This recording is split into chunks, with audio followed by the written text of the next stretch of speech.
The manhwa opens with a starry sky and an adult man asking for another cup. The screen shows two men sitting at a table, drinking together. One of them, guy Ronji, says he's been waiting for this moment for decades but only got one cup. The man across the room hears the scolding, being called a bloodless heart, as Ronji's hand pours him another drink. The man says if they remember their first meeting, they were both very young then, young men with sparks in their eyes. His gaze turns attentive and warm as he wonders where all those years went. Ronji fills the bowl to the brim again, his voice measured. It's been over 40 years since their paths first crossed. We then see a young man, a younger version of the second man. He asks Ronji to apply the art of regression to turn back time. The adult mage is stunned by this unexpected offer. It's clear this technique is the oldest legacy of the Gi family, studied for centuries. It's almost impossible to use. Though he could have mastered it, he was forced to abandon it. Gathering the 5 required components seemed impossible, like a miracle. Ronji allows himself a slight smile, saying the art can be applied as long as he brings all the necessary artifacts. The first is the Thunder Bell, a sacred relic from the Celestial Wind Cult Temple. The second artifact is a divine smoker linked to the divine dragon lineage. The third is a Spirit Carp Core over 10,000 years old, a truly rare item. Next on the list is an artifact called Secret Demon Soul, kept by the demon cult. The man notes that, of the whole list, he only managed to get silver, the rest seeming unreachable, as if they existed only in ancient legends. But the man sitting across from him turned out to be someone who managed to gather everything, taking decades to do so. The last item, the Demon Soul, was the hardest. To get it, he disappeared for years. Many thought he died somewhere in the middle of nowhere. Today, looking at his bowl, he lowers his eyes, recalling everything he went through and wonders how he managed it all. The wooden handle of a gorget rests quietly, reflecting on the cost of great ingenuity. It was like carrying a curse. In moments of despair, he even thought about killing Ryunju. Ryunju watches him closely. The image of the boy who was his interlocutor at their first meeting comes back to mind. An old man with gray hair now sits before him, radiating a different calm, almost terrifying. He wonders if this path became inevitable, a path where a man transforms to take on the impossible. Ronji then decides it's time to ask why he wants to turn back time. The man sets the bowl down on the table with a dull thud. With fury in his eyes and coldness in his voice, he reveals the reason, a thirst for vengeance. Ronji is stunned. Fear and disbelief show in his eyes. He gives in, not realizing it's impossible to get revenge with such power. The man's answer is categorical. Ryunju then tries to find out who's behind this hatred. The man raises his determined eyes and names Humugi. The name unsettles Ryunju. It's familiar. He remembers this man personally wiped out all the leaders of the 3 Asa, strongest clans supporting Marome. Among them were the Alliance leader, the Alternative Alliance leader, and the Celestial Demon himself. He was the strongest person history has ever known, Humugi, a formidable man standing on a mountain of corpses. Ryunju is doubtful. Could he really stand a chance against such an opponent, even by turning back time? The answer is full of resolve. The man has no choice, he must kill him. It turns out the Celestial Demon who fell to Mugi's blows is his own father. Ryunju is shocked, but his interlocutor clarifies he's not seeking revenge because of his father, nor because the same man killed his traitor brother. The man says that for those bound to the demon, death isn't that important. Ryunju's question, "What's the reason?" gets a terrifying answer. That day, Mugi massacred everyone around him, even cooks, servants, and grandchildren with no weapons or combat skills. Even the cats and dogs fell victim to his cruelty. Ryunju is shocked. He can't believe Mugi could do something like that. But the man says faith changes nothing now. At this point, he can't resist. The only way out is to go back. Before finishing him off, he wants to ask Mugi one question. Why kill the kids if he was so OP? Ryunju watches the man closely and asks if the art works and he manages to go back in time, to grant him one request. The man wants to know what it is. Then Ryunju, suddenly serious, says, "If you find yourself in the past, find me." The man is surprised and asks, "For what purpose?" At that moment, a flash lights up his face, highlighting the weight of those words. Rohanja said he wanted someone to stop him from making the worst mistake, getting married. Thunder shakes the sky, lightning brightens the room even more. The man sitting beside him frowns, realizing the drama about to unfold. But after a moment, he laughs, looking at Ryunju like he's joking before the storm. But the man's voice trembles with seriousness. He insists, "Stop him at all costs, leave him alone." Meanwhile, the boy, never taking his eyes off his friend, nods, and smiling, makes a promise. Ryunju just waves his hand, urging them to follow. The time has come, the ritual awaits. The man stands, heavily pressing on the ground, but immediately staggers. He feels unbearable pain standing up, like his whole body is aching.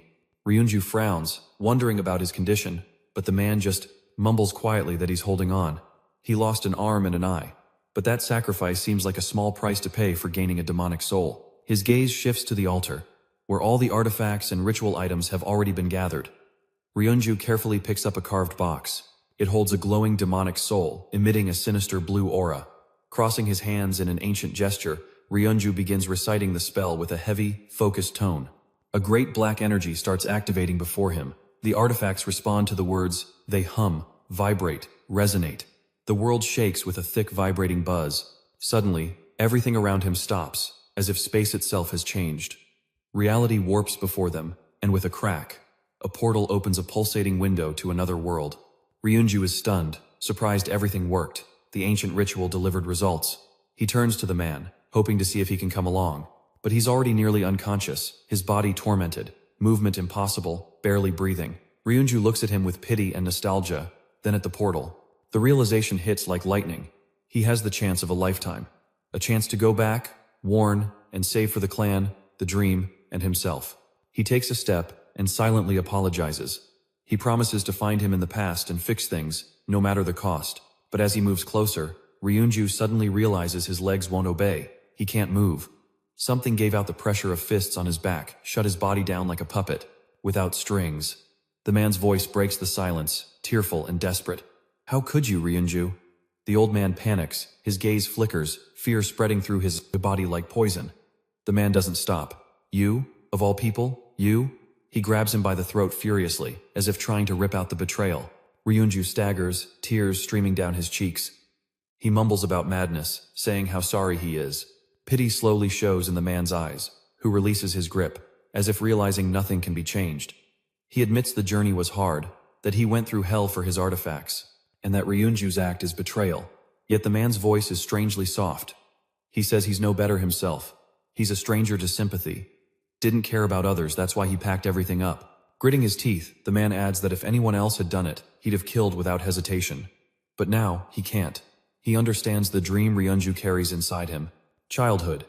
He raises his hand, no longer to punch, but to pat him on the shoulder. He silently thanks him for the long years of waiting, pain, and silence. Tears well up in Ryunju's eyes. He's struggling to hold back. The man smiles warmly, as if he's forgiven and accepted everything. This moment stretches endlessly, unspoken but understood between them. Ryunju whispers apologies again, realizing the weight of their bond. Suddenly, the space around him slows down, as if reality itself is freezing under someone else's will. Alarmed, the man looks around. His face twists in shock. Everything is frozen, no sound, no movement. A voice breaks the silence from above, and the man turns his head skyward. A deity descends, majestic and radiant, ancient beyond measure. The question lingers. Who stands before him? The answer is calm. It's the one who can send him back to the past. Doubt and hope twist the man's face. The stakes are huge. He senses this isn't a dream, this is his shot. The deity speaks of the laws of heaven, which mortals can't fully grasp, not granted by nature. Did this guy really think artifacts and a mortal body were all there was to time? True magic lies not in objects, but in sacrifice, pain, and the relentless desire burning in darkness. It was all a test, a life lived with a purpose, loneliness, and loss. The hardest part was forgiving the traitor, but the man did it with such calm that even God was amazed. Now that everything's settled, it's his choice. Can he change his fate, now that all the cards are on the table? The man quietly says that if he passed the test, let his wish be granted. Let him go back in time. Dedi wonders what exactly he plans to do when he goes back. The man's lips tremble as he says, "Kill the guilty and save the innocent." The deity asks, "Is that all?"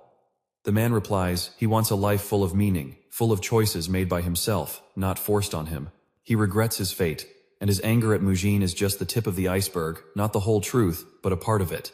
He missed too much, and now he has a chance to reclaim it all. God watches him silently, then asks one last question, not for an answer, but to test his soul. What is regretful, or just? The man answers without hesitation, everything. Since childhood, every step was decided for him. He never chose for himself. He was commanded, taught, forced, and one day, he woke up and his life was already gone. The deity ponders briefly, then a faint smile appears, wondering what kind of destiny he will build.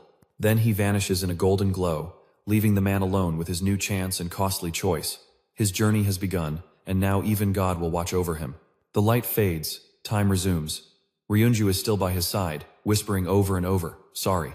The man turns to him and hears a familiar, insistent, sad voice. Ryunju asks him not to forget his promise to stop the wedding, as strange as it sounds. The man struggles to hold back laughter. The situation is absurd, but he nods and heads toward the gate. "Goodbye," he thinks, stepping into the open portal. Ryunju shouts, "Don't forget my request, don't forget." A man crosses the portal, and at that moment, everything is flooded with blinding white light. His eyes open, and before him is something both familiar and new.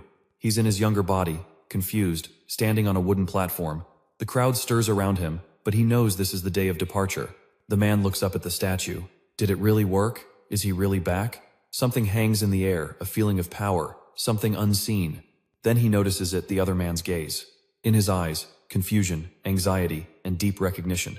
It was his father, standing there, unable to believe his eyes. The man smiles not with words, but with his whole being, as if to say, "I'm here. I remember everything. Everything will start again." Amid the noise, a shout rings out, "How much longer will you keep us?" And someone slams a sword into the ground with a crash. It means it's time to fight, because some kind of battle is coming.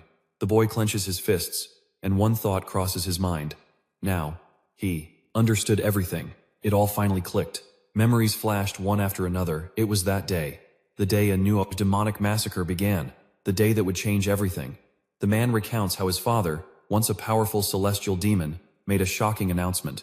He wouldn't limit the sectaire's choice to his own bloodline. This decision shook the entire sect, sparking outrage, because now anyone with enough power could claim the title of next celestial demon. To prove his sincerity, his father announced a competition between the heirs and the old clan leaders. He launched a brutal battle, called the New Demonic Battle.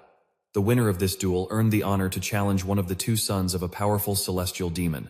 And if he won the next battle, his wish would be granted, and the leader would be forced to fulfill it. The scene unfolds before us. The enemy tells the young man to surrender before it's too late. The boy gives him a cold, almost vacant look, remembering what hurt him the most. This guy saw him as weak, an easy target compared to his senior brother. The enemy even bribed the cook to slip a special poison into the rice, cutting off his internal energy and blocking his power. Because of this sneaky trick, he lost the fight that time, and when he tried to tell his father, he got no response. Moreover, the man only sees disappointment, coldness, and resentment in his parents' eyes. Since that day, he fought to build his reputation, but every time, his efforts failed, and he eventually lost interest in the legacy. That moment was his point of no return. That's when the real collapse began. The opponent asks if he's distracted, standing right in front of him, as if to grab his attention. The man focuses on him and slowly asks, "What's your name again?" The man answers, slightly embarrassed, then says his name, Gu Pungo. The guy nods and says he remembers. Before him stands one of the 7 disciples of the 8 Supreme, the sword demon named Gu Shumpa, and Pungo is his 5th disciple. Pungo laughs and notes that since his opponent is so bold, he must be confident. The young man looks toward his father, remembering he hadn't realized before, but now clearly sees in his parents' eyes that he knew all about the poison and just watched from the sidelines, waiting to see if his son could pull through. Thanks to skills gained from his past life, beating Pungo without using energy would be easy. But he can't reveal himself. He must stay in the shadows for now, not showing his full arsenal. Clenching his fist, the man loudly declares he'll fight Pungo without using internal energy. The crowd freezes in shock, including Pungo himself, then immediately starts shouting that he must have balls of steel. The crowd chants his name with excitement. However, they didn't say his name, only calling him a legendary swordsman. It took digging into the original novella to realize the hero's name is Muguk. Pungo gets nervous, losing the crowd's support, and, trying to keep his courage, declares he won't use energy either. The crowd immediately goes silent and criticizes him. No energy, they say, makes it boring to watch. Pungo gets angry, draws his sword, and says his blade will cut through anything it touches. Muguk, meanwhile, thinks about how strange his young body feels. Can he really use it to its full potential? Pungo points his sword tip at Muguk, daring him to draw his weapon. But Muguk stands firm and refuses, saying it's unnecessary. The crowd mocks Pungo, thinking he's been humiliated in front of everyone. The boy blushes with rage and walks away. He definitely won't kill the clan leader's son. But his arm risks being cut off, and that's when he rushes to attack. Muguk slides to the side, thrilled by his new body's reaction speed. Pungo strikes again with a wide swing, and Muguk backflips, easily dodging the blade. The boy lands softly, chuckling lightly, feeling the strength of his young body. Pungo flies into a rage and lunges at him again with a powerful aerial attack, demanding an explanation for what amused him so much. Muguk notices the opening and suddenly charges forward toward punch. He drives his elbow into his opponent's chest, ripping out his guts. As Puno's face moves forward from the impact, he thrusts from below. He forces Puno's head back and bares his teeth. Not letting the man fall, he grabs him by the collar and starts punching his chest. His hands develop unbelievable speed and power, followed by a punch to the kidneys so strong that Puno staggers in midair. He spits blood and, weakened, falls to his knees. Muguk firmly grabs his hand, wondering if he's poisoned. Puno is confused, but Muguk doesn't wait for an answer. He brutally strikes his elbow with his knee, breaking the bone so it pierces the skin and the joints crack. Puno screams in exhaustion, and the other fighters watch in pure horror. Muguk, staring at his defeated enemy, coldly declares that having turned back time, he won't let others decide exactly how he lives his life anymore. Suddenly, the father raises his hand. The whole crowd falls silent, holding their breath, waiting for the boss to speak. He tells him he'll grant only one wish, letting him choose whatever he wants. Usually, people ask for tech or weapons, and most expect him to do the same. However, Muguk follows his inner call and answers that he wants to go hunting with his dad. The father is surprised. Even Puno can't believe someone would choose such nonsense. The clan leader raises an eyebrow and interjects, "You really just want to hunt?" Muguk smiles and explains he heard his dad loved that when he was young, and now wants to learn from him. His father's eyes warm up, and he rises from his throne, saying they'll leave at dawn. After those words, he leaves the hall, and all the supreme demons stand to see him off. Muguk watches his father's distant silhouette, then hears Puno's mocking voice saying he doesn't buy such a stupid choice. Muguk repeats his name, and Puno screams he'll kill him. He declares he won't live by others' rules anymore, like most people. Once in his room, he looks in the mirror and sees a young face. He really has become young again. But his appearance has changed so much he can't get used to it. He thinks about where Mugi might be now. If he can find the monster and destroy him before he grows stronger, everything could end quickly. But the problem is that finding him is practically impossible. He appeared in Gyeongju like magic. After Mugi destroyed the Marima Alliance, the Unorthodox Alliance, and even the Demon Cult, he simply vanished without a trace. There's no news of him for now, but shouting his name to the whole world would be a challenge that draws too much attention. So first, he needs to get stronger to surpass Mugi. As he thinks this, a woman's voice reaches his ears, praising the fight. Mugi turns, surprised, and calls her by her name, Liang. This girl turns out to be his bodyguard, and her body is well suited for a job like this. She doesn't even fit the frame. The man admits he hadn't realized before that her impressive size is the result of a special combat art she learned just for him. This art makes the body as hard as rock, but requires sacrificing appearance. She had already shielded him during Mugi's deadly blow, sacrificing herself, becoming his shield in his final moments. Muguk's gaze softens. He looks at her warmly, and she asks with a smile what he's looking at. He smiles back, saying he never noticed how pleasant her voice was. As he gets closer, he realizes she was ready to die for him, and he had just seen her as a guard. Someone always there but unnoticed. He stops in front of her, noting she's even taller than in his memories, and looks her in the eyes with a kind smile. She, confused, tries to understand what happened to him. The man remembers everyone around him saying she'd become one of the world's greatest beauties. But suddenly, the girl changes her tone and rushes headfirst into the gathering, disheveled, announcing she'll now be his shield. The man back then had no idea how much she suffered gaining weight, and he didn't notice that his tear-swollen eyes were trying to hide the pain and disappointment. He wonders what went through the young woman's soul when she gave up on the beauty that could surpass every other woman in the world, just to be his protector in this cruel world. The young man finds himself reflecting on how his attitude toward her has changed over time, coming to the sad conclusion that maybe after changing her figure, she became colder. His gaze reflects deep remorse, and he promises to spare her from the unnecessary side effects of the art. The girl worries as she notices odd behavior and wonders if something's wrong with him. The man smiles, assuring her everything is excellent, even better than ever. But his eyes are thoughtful. She notices the change and says it's like he's different.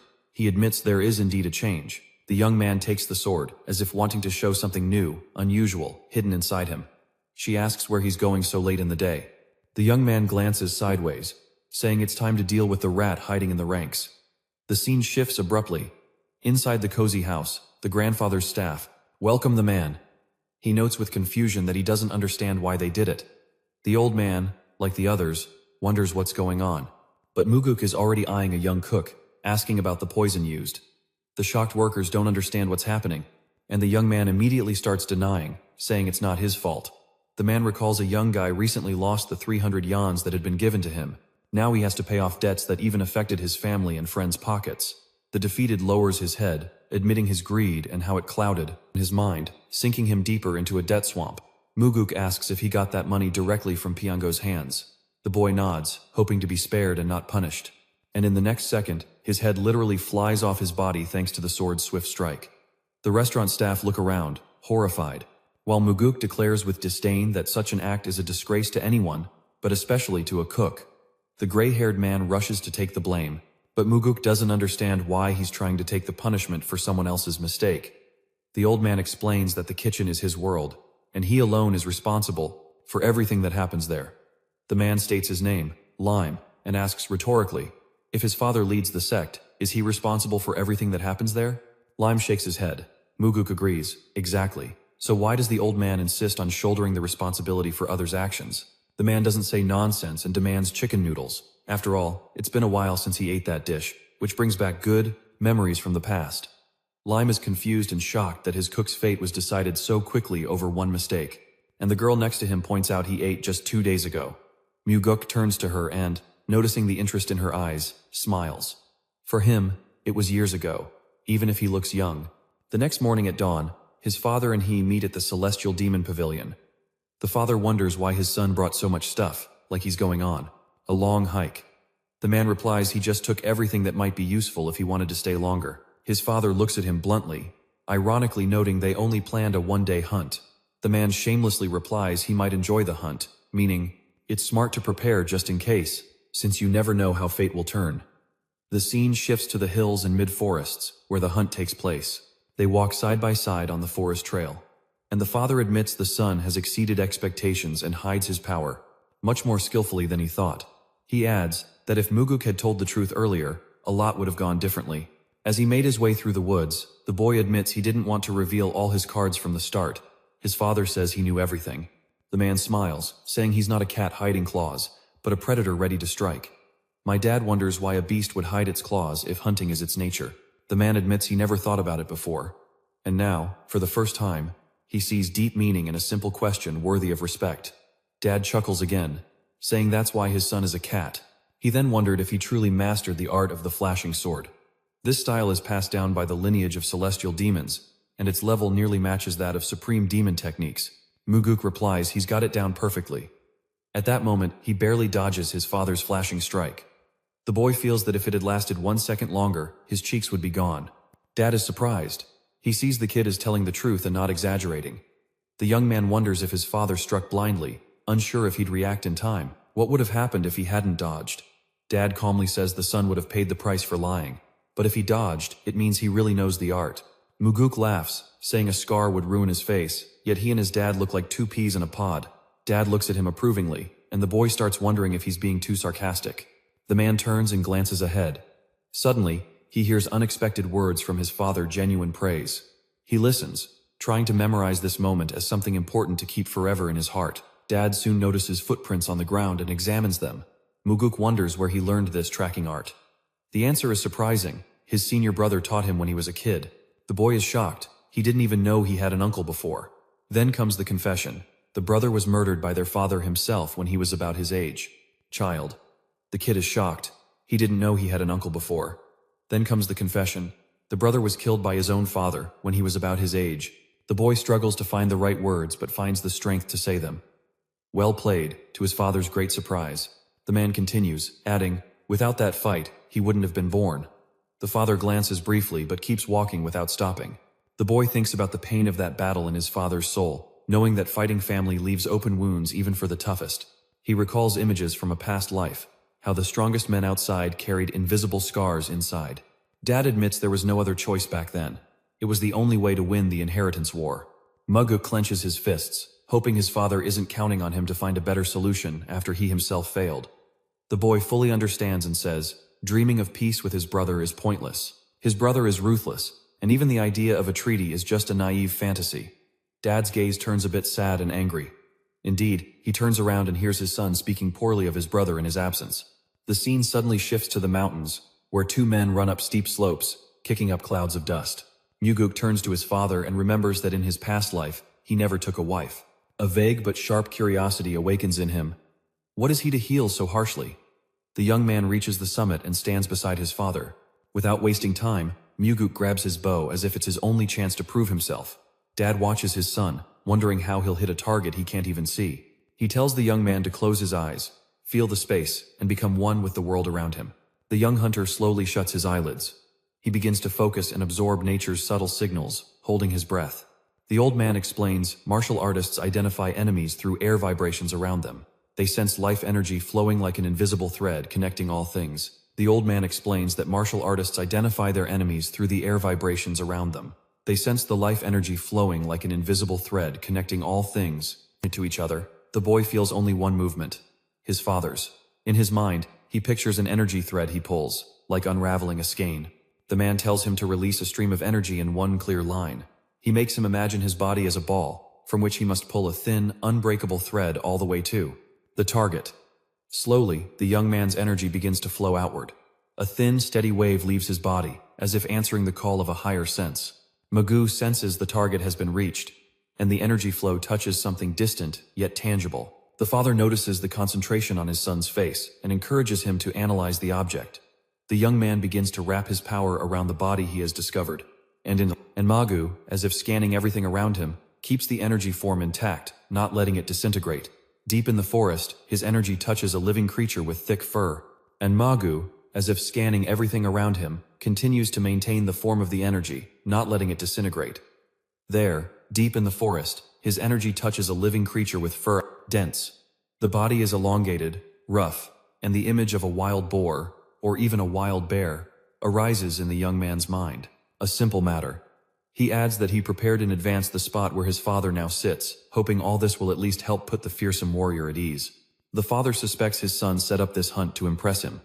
But Magoo explains he knew respect couldn't be earned that way, and that he wasn't interested in the throne. The adult, surprised by the young man's confidence, asks, "Why did you have to camp out at that time?" The young man thinks with a slight laugh that after hundreds of repetitions, experience speaks for itself, and he's glad it looks so easy, like a simple task. He adds he prepared the spot where his father now sits in advance, hoping it would at least help put the formidable warrior at ease. The father suspects his son staged this hunt to impress him. But Magoo explains he knew respect couldn't be earned that way and that he wasn't interested in the throne. Magoo doesn't hide it. There are two reasons. First, he wanted to learn something that would make him stronger, and he already feels the effects. The father suspects his son of having launched this hunt to impress him, but Magoo explains that he knew in advance that respect could not be earned. He just wants to become a worthy successor in mastering the ancient art.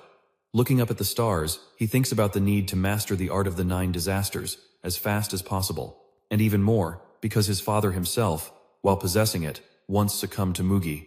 And this is just the beginning of his long journey to change everything. When his father asks about the second reason for the hike, the boy is a bit surprised by his interest. That he doesn't need power for the throne, because his father is still strong and full of energy. The young heir has no intention of wasting years of his life in a power struggle. He just wants to become a worthy successor in mastering the ancient art. Looking up at the stars, he thinks about the need to master the art of the 9 disasters as fast as possible. And even more so, because his father himself, while possessing it, once fell to Mugi. And this is just the beginning of his long journey to change everything. When his father asks about the second reason for the journey, the boy is a bit surprised by his interest. A bright smile lights up his face. It's that simple. He just wanted to be close to his father, since they hadn't shared any real moments alone yet. Today, he doesn't want the past to repeat itself. Everything he does is for his own good. At dawn, the boy talks about going back, but his father cuts him off, saying they're not going anywhere. Of the world, each action reeking of power. The father glances briefly at his son. Then he returns to watching the fire, nodding barely perceptibly in response. Magoo admits to himself he couldn't remember his father, because only fear stayed in his memory, and such memories hold no real value. Today, he doesn't want the past to repeat. Everything he does is for his own good. At dawn, the boy talks about going back, but his father cuts him off. They won't be going anywhere. If he's hunting with a celestial demon, he can't leave without at least fighting a tiger. Magoo is stunned, unable to believe his own father offered to stay. But he doesn't hesitate and rushes after him into the forest. He'll push through the thickets until they reach a majestic bamboo grove hidden from sight. The father orders the young man to close his eyes again and focus on his senses. The target is to the right, about 100 meters away, much farther than the last time I hunted. Today's task is different. It's about feeling the wind, pouring out his energy into its movement, blending into this elusive flow of life. Maguk admits that throughout his martial arts training, he never thought about channeling energy into the wind. After all, no one had ever taught him such a thing, and no art he knew included that technique. His father tells him to act like before, releasing power slowly and carefully, like a fabric that can't be torn. But if a young man plans to use this method in real combat, he must learn to release energy as fast and precise as possible.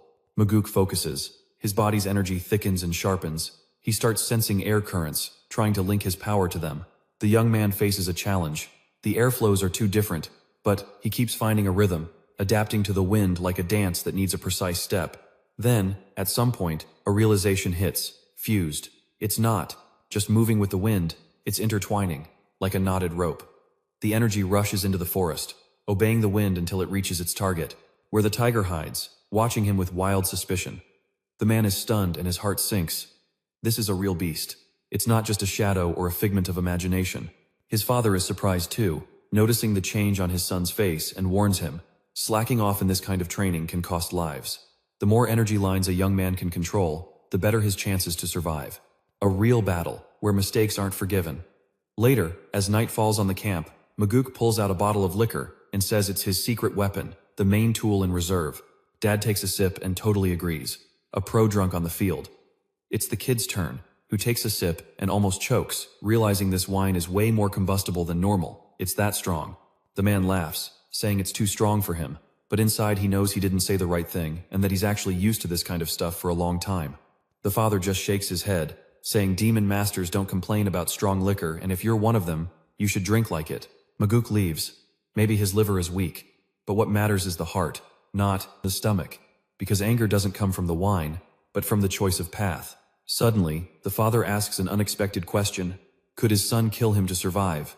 The man answers no, because how do you kill someone who gave you life? Even if he realizes it's a lie? If the situation demanded it, he would. After all, there's no room for emotion in this kind of situation. It's only a choice between life and death. It's their first real conversation, and he can't put someone else's life before his own, even if it's his father's. Maguk wonders if his father could kill him in return, and the man, taking another sip, gives up, doubtful. Your heart is still soft. The young man looks down, thinking aloud that he probably needs to learn to drink this damn liquor if he wants to get stronger. Then he downs the cup in one go, and there's an expression on his father's face he probably didn't expect himself, almost tender, kind.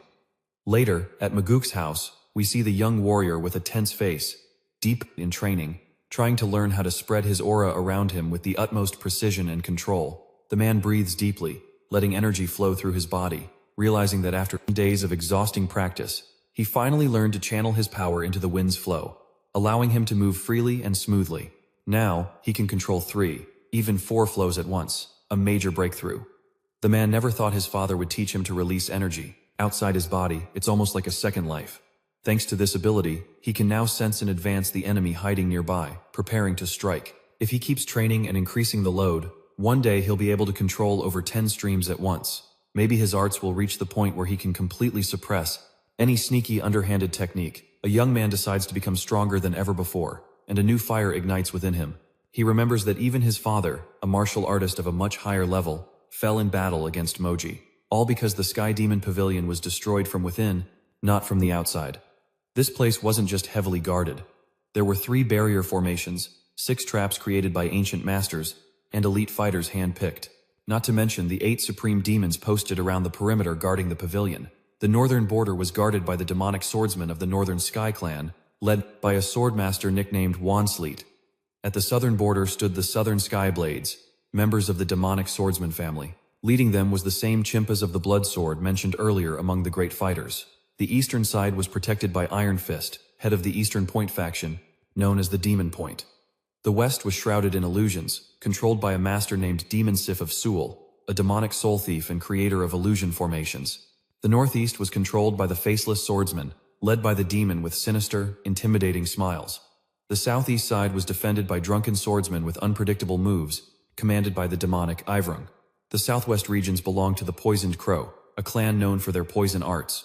At its head stood the Poison King, unmatched in the alchemy of death. As for the northwest, it was inhabited by mad monks who worshipped the demon Buddha, proving that demons were abundant in these places, and all more dangerous than the next.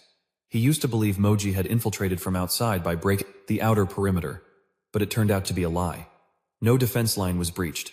Someone let Mage in willingly, betraying their master. The man is now certain it was someone among the 8 Supremes who turned traitor, betraying the sect and family. And it probably wasn't just one person. The culprits were never found. But the young man no longer cares who exactly committed the betrayal, because for him, all 8 became traitors. After their father's death, none of them fought for justice. None sought revenge. They simply left the pavilion and shut down the cult, as if they'd forgotten everything it stood for. Although these events happened later, the young man knew too much, as if he'd lived through them himself. He knew how he lived, how he hid, how he died without leaving any trace of honor behind. Lost in thought, he keeps moving forward, preparing for the task ahead. A new determination rises in him, to use the 8 Supremes for his own ends.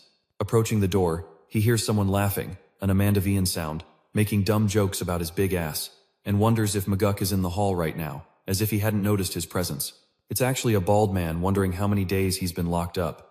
He says he should have been out long ago and is surprised Maguk hasn't shown up, yet. Avenay reacts painfully to these words and wonders what nonsense he's talking about. Turning around, she's surprised to see Maguk has come out. He, not hiding his displeasure, tells her he asked her to handle things while he trained and not just stand there doing nothing. The bald man is thrilled the guy finally showed up, and asks why he's been locked up so long. He introduces himself as Shimpa's disciple. He adds that, like Puno, his name is Jampo, and that name already represents a challenge. You could say he's provocative just because of his father and his words. After my father announced that any sect member could be the heir, the title of Young Master of the Celestial Demon was no longer a privilege but a burden. Instead, it only fueled the ambitions of other disciples who wanted to surpass him at all costs. Maguk turns to Jampo and asks what he's trying to do. Jampo accuses him of being the reason Puno can no longer practice the arts, martial arts. The bald devil says he's not joking and should have been more serious. Maguk laughs, saying he's not about to chase him with consolations. Jampo takes him seriously, but Maguk replies coldly that they're not close enough to honestly talk about someone else's pain. Jampo starts getting angry, claiming Maguk has a duty to apologize and take responsibility. But Maguk isn't fooled. It's not about a conversation, it's just Jampo trying to play the hero. He gets that Jampo wants a formal apology to use it for bragging about defending his master's honor in front of everyone. The disciples try to show loyalty to the master by any means, and Jampo wants that apology to be a public act that gives him an edge with the others. Maguk bursts out laughing, saying it's unlikely their master would pick the top student based on such a dumb reason. Jampo panics, saying he's here only for Bruno, not glory. Maguk cuts him off sharply enough. His gaze turns cold and sharp. Now he demands an apology. Jampo is stunned, not exactly sure what he's supposed to apologize for. The answer, for insulting one of Maguk's subordinates. Avian tries to say it's all good, but Maguk interrupts. Unlike her, he couldn't care less. She's at a loss for words, not knowing what to say. And the guy keeps going, pointing out that Jampo crossed the line, humiliating his subordinate. He demands Jampo kneel and apologize to her. No compromises, no excuses. Jampo sniffs disdainfully and grimaces. He has no intention of kneeling before that pig. Maguk holds back, but his rage is rising. The guy has gone too far again. Jampo declares he'd rather die than humiliate himself before her. Maguk frowns, and after making sure the man means what he says, grants his wish. His hand reaches for his sword. He pulls it from its sheath, the deadly metals gleam, lighting up everyone around. Avn is stunned. Jampo is desperate, asking if Maguk has lost his mind. The only answer is a cold stare. The man points his sword at him and says confidently, "Either you kneel, or you fight. Your choice." Let Jampo know his master wouldn't approve of his cowardice if he ran from a fight. Their conversation is written all over his face. Jampo is stunned. Why would Maguk go this far? But he doesn't care if Jampo came for revenge, fine, but no one will let his people be humiliated. Avn still can't believe how much Maguk has changed these past few days. Jampo laughs and asks if he's ready to kill him over a pig. The answer is simple. Yes, he cares about her. He pulls his sword from his shoulder, preparing for a duel. His comrades rush to stop him. They sense this could end badly. Avn also tries to hold Maguk back, begging him not to get involved in the fight, but he doesn't listen. It's settled. They stand face to face like fighters in a deadly arena, ready for the final round. Jampo mocks, saying he'll just cut off his hand, the gift he gave the demon's son. He swings his huge sword. Everyone around freezes, eyes locked on him. Jampo charges forward, striking with all his might. But Maguk easily moves out of punch range, not a scratch. With a precise strike, he plunges his sword into his opponent's head. Blood sprays. Everyone is in shock. The kid kills another enemy in his path. Maguk says death was punishment for the tongue. Subordinates must not be insulted. He looks at Jampo's body and says he had a chance to apologize but didn't take it. The guy pulls the blade from Jampo's mouth, and the blood that spurts stains the courtyard, splattering the air and tiles. Jampo's lifeless body starts to slump, as if drained of will and spirit, slowly collapsing to the ground. Maguk looks at him with icy contempt, as if the man before him isn't a man but a pathetic being, crushed without regret. Jampo's comrades rush to him, shouting his name with a despair that breaks the silence, tearing the air with a pitiful echo. One asks Maguk if he's sure he's ready to face the consequences of what he's done, without hesitation or doubt. The guy replies that if they don't shut up, the same fate death awaits them, and orders them to pass on his words exactly as he said. He adds that if anyone dares twist his words, he'll find them himself, and he betrays without hesitation or mercy. They carry Jampo's body away, not daring to interrupt, and Aang asks the man, worried, why he did that. The man doesn't get where she's going and stares at her like the question makes no sense and isn't relevant. She explains why he'd risk himself like that for her, as if her fate mattered more than his own life. He says that even though she's suffering, she keeps worrying about him, and he hasn't missed that. He adds it's not about her at all. He just killed someone who, in his eyes, deserved to die without redemption. She says Jampo won't let this go, because his pride is strong and his anger even stronger. The man thinks it over and agrees it's logical to be scared in a situation like this, since the enemy is strong and cunning. He states the 8 demon lords have immense power and influence that can change history's course, and their followers were people even his father preferred not to mess with, fearing too much risk, not to get involved, fearing taking too many risks. He already mutilated one of Jampo's disciples and just killed another. The conflict is escalating and intensifying. But the man says Jampo won't do anything. It's just not in his favor since the consequences would hit him too. After all the accusations of not properly teaching his students would backfire on him, embarrassing him in front of everyone. Aang says his pride could be hurt, especially if the truth comes out and goes public. But the young man replies he has no pride worth risking or defying fate for. Seeing his worry, he puts a hand on his shoulder and says, anyway, she shouldn't worry so much, it'll pass. We clearly see her developing feelings for him, her gaze softens, and her heart becomes more vulnerable. And the man adds the opposite is true. He even gained from killing Yang Po because the calculation was right. He already defeated Puno in battle. Now Yang Po is dead by his hand too. Step by step, he's moving forward. From now on, all eyes will be on him, as his name comes up more and more in conversations filled with worry and admiration. If points were given for wins in the air war, he'd have earned just one more, a heavy, dangerous point. Yang thanks him for what he did today, saying it's something she'll remember for a long time. And she smiles, admitting she's really happy because he took her side without hesitation. She says it from the bottom of her heart, with no hint of lies or pretense in her voice, only sincerity. He smiles back and jokes that she's obligated to be grateful, since it's not every day someone saves her. She can't forget this day for the rest of her life, because it's already part of her destiny and memory.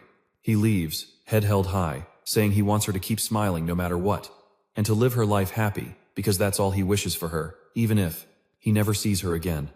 That very night, he sits on a rock, quietly reflecting on the day and trying to gather his thoughts. He remembers the feeling of defeat that overwhelmed him while fleeing the demon, trembling and empty inside.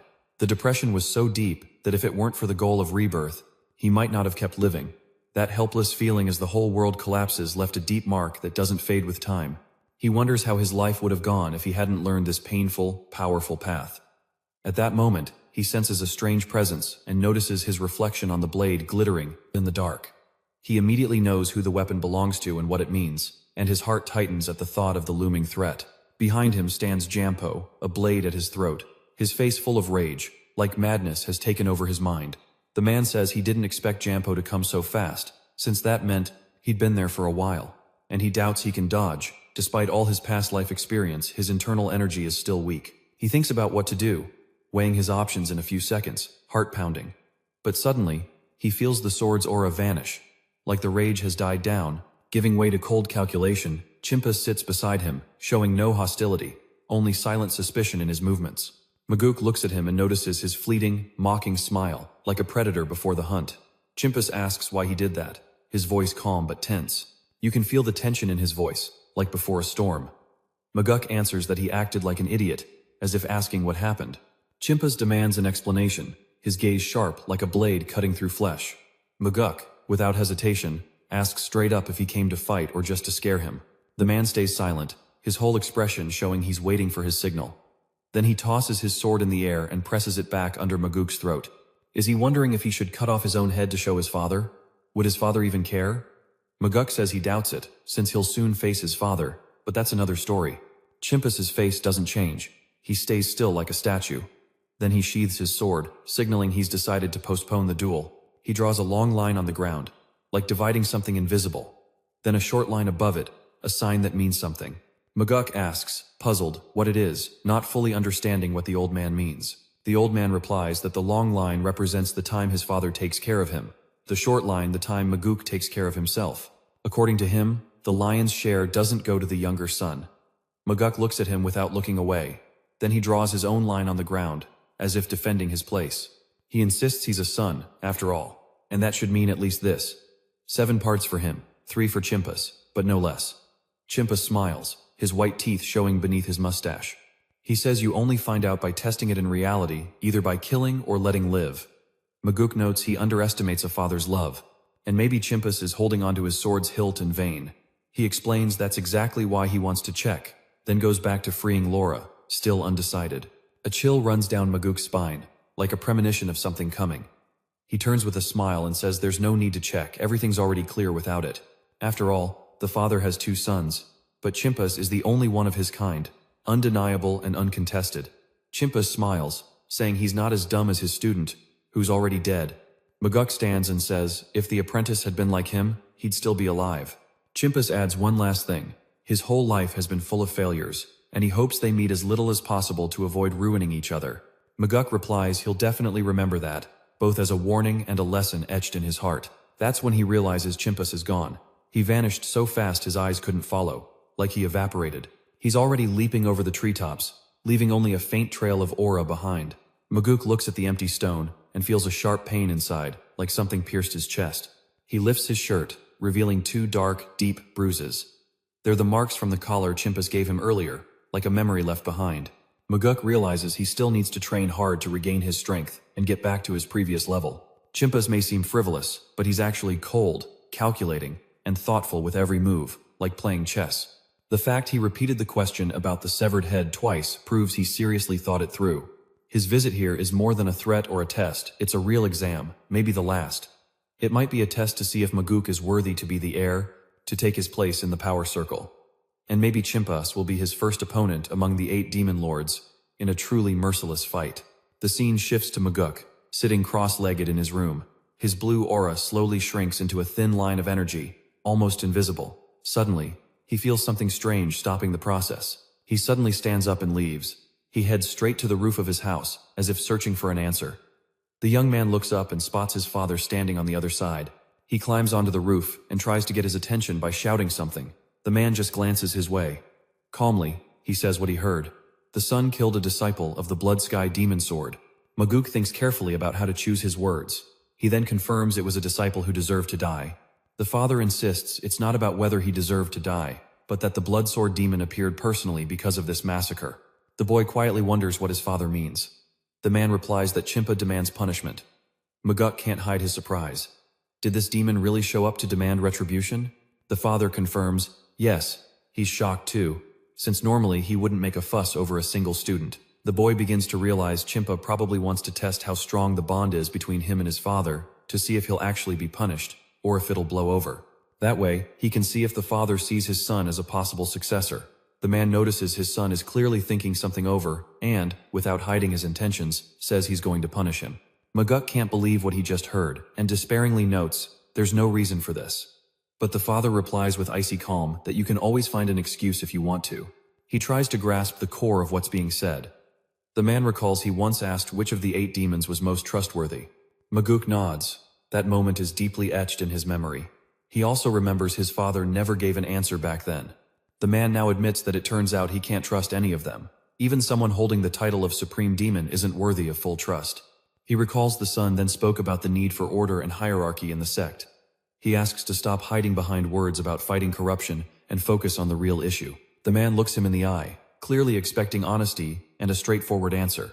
Meanwhile, Maguk struggles to find the right words to express his thoughts. Finally, the young man nails it. He says he feels that somewhere along the way, they lost the true path of the demon's art.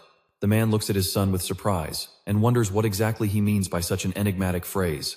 G replies that he thinks the demon's voice is the belief that only their sect can face and defeat absolute evil in this world. The father reacts with genuine interest, clarifying what he means by evil. Maguk adds he doesn't see the Orthodox faction as the real enemies of their cult. The man asks, if not them, then who? It's not just an opponent, but absolute evil, the true embodiment of destruction. The atmosphere thickens quickly between them, like before a storm, but the young man doesn't stop. He says it's an evil that even the average person can't accept. Someone even a demon would turn away from if given the choice. The justice and knightly ideals praised by the Orthodox are good for minor sins, but they're useless against true, soulless evil. For the Orthodox faction, the idea of forgiveness is fundamental. And if you value people, how do you fight someone who long ago shed their humanity and only spreads destruction? Only a sect can defeat evil by embracing an even darker, crueler essence. And it's only when a great evil, beyond even the Orthodox's control, bows before the sword cult that results can be achieved. That's when you can say they've reached the true voice of the demon. His words seem to fill the air, stirring neither wind nor shadow. He adds that if they can't follow this voice, they'll have to punish themselves, because there's no other choice. The father slowly lowers his gaze to the ground, lost in thought. The man realizes he's really thought this through, because he's never heard anything like this in the sect and wouldn't have reached this point himself. Maguk, on the other hand, got here on his own, traveling the Central Plains and observing many fates. His father asks with interest if he has any other bold ideas in store. It surprises him a bit, but he replies that he's already said everything he wanted to. The man now claims to understand why Chimpa is asking for punishment. He clearly sees something in this young man and wants to test him as a candidate. Guy suggests he might have seen a potential heir in him. The man agrees, or maybe, on the contrary, he sees him as a threat. This threat could destroy the sect. Maguk, smirking, notes that the old man has a great instinct, able to recognize strange souls. The father resumes the same expression he had during the hunt and briefly orders his son to follow him. One of them asks, confused, where exactly they're going in the middle of the night. They stop in front of the massive gates of the Little Heavens Cave. Guy explains that only candidates or those blood related to the celestial demon are allowed here. It's not hard to enter the cave, but if you fail the test, you'll stay inside forever, like a living coffin. Only half of those who enter survive. Even among those blood related to the celestial demon, half die after failing to face what awaits them. This place is so dangerous and terrifying that even his ambitious bro didn't dare to say he wanted to cross it. But the young man understands that to become a celestial demon, he must undergo this trial. Maguk wonders if his father really intends to force him in. The man confirms, saying he went through the same at his age. He asks how long it took his father to get through. He quietly replies it took him 2 months to complete the trial. The young man is stunned after all. His father is considered the most skilled and gifted of all celestial demons, and even he had to spend 2 whole months. The man adds he was the only one to succeed in that time, while others take an average of 3 years. The boy asks skeptically if he's sent there with no training at all. The father replies that's exactly the punishment. Maguk starts to get visibly nervous, sweat dripping down his forehead. He says he's going to bail, or his father will kill him, or he'll kill his father. He hopes his son will survive and grow stronger after passing the trial. The young man's anxious and doubtful face slowly shifts into a confident smile, and he defiantly declares that if things have come this far, he'll get out faster than his father did. The man smiles with slight pride and advises his son to focus on the most important thing for now, surviving inside the cave. Maguk decides to stop talking and steps inside, entering a hallway with an extremely strange, even absurdly ridiculous and wildly pretentious design. The man starts wondering how nightmarish this place must be if so many others got trapped and stuck here. For a young fighter, there are no enemies in sight, so he keeps moving without losing pace through the 3 corridors. He walks until his path is blocked by a stone tablet covered with obscure instructions. It reads, first, destroy all enemies without using the sword's aura or its enhanced version, no tricks. Second, if you fail within the time limit, you get a second chance, but only after 10 agonizingly long days. Third, those ready must stand directly in the purple circle, on the ground. Maguk looks around. He notices bowls of cereal and wonders if that's what they'll feed him. all this time. But the man has no time to think and starts immediately, without hesitation. The man confidently steps into the purple circle, full of determination. At that moment, a noise is heard. He turns around. He's surprised to see the room instantly fill with countless dolls. It's not just a few mannequins, there are actually many. Each is marked with a bright scarlet red. The man quickly concludes these symbols are what must be struck precisely, and lethally. He wastes no time and moves into action. With one strike, he cuts off the head of the nearest doll. The next is sliced in two, like fabric under a blade. The man keeps moving, searching for the next target. He navigates among the marks like he's leading a battle to the rhythm of a dance, wielding his sword like a conductor's baton. Once he's done with another wave of these creepy creatures, he'll stop his slide just in time.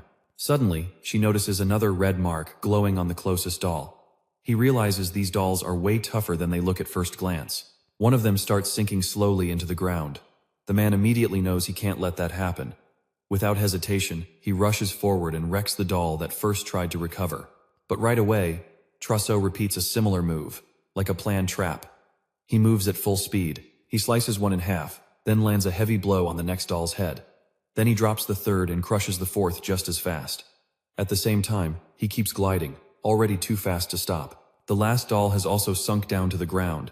The man grits his teeth, and his shake literally cracks the ground beneath his feet. The doll was almost out of sight. But what's left on the surface is its neck, where a barely visible line runs. He reaches it just in time with his blade, slicing its head clean off without mercy. The man exhales heavily, looking around, realizing he almost got stuck here for days because of a stupid mistake. He thinks there's no way he could have passed this test before the regression. At that moment, with a muffled click, the door opens and he heads toward it. On the way, he notices another sign on the right side of the path. It shows how many attempts others needed to get past this spot. Some succeeded on the 9th try, others on the 6th, and some even took 37 tries to move forward. Others left complaints, saying they were going to die here, trying to come back, but the system wouldn't let them out. Finally, one person proudly wrote that they passed on their 6th try, and even declared themselves the strongest to have made it through here. The man's gaze stops on a line whose handwriting feels painfully familiar. The author calls all the others idiots with disdain. Those are probably his father's words, a man he immediately recognizes. He laughs, realizing that although his dad is right, he was still pretty harsh on those who came before him. When Muguk enters the next room, it's completely littered with all kinds of weapons in every shape and size. The man glances around and draws a conclusion. Since there are so many weapons here, the trial must be about their use. A new stone plaque gives fresh instructions. First, use one of the weapons hanging on the wall to cut the stone ball in the center in half within 2 hours. Second, using aura is allowed but not required to complete the task.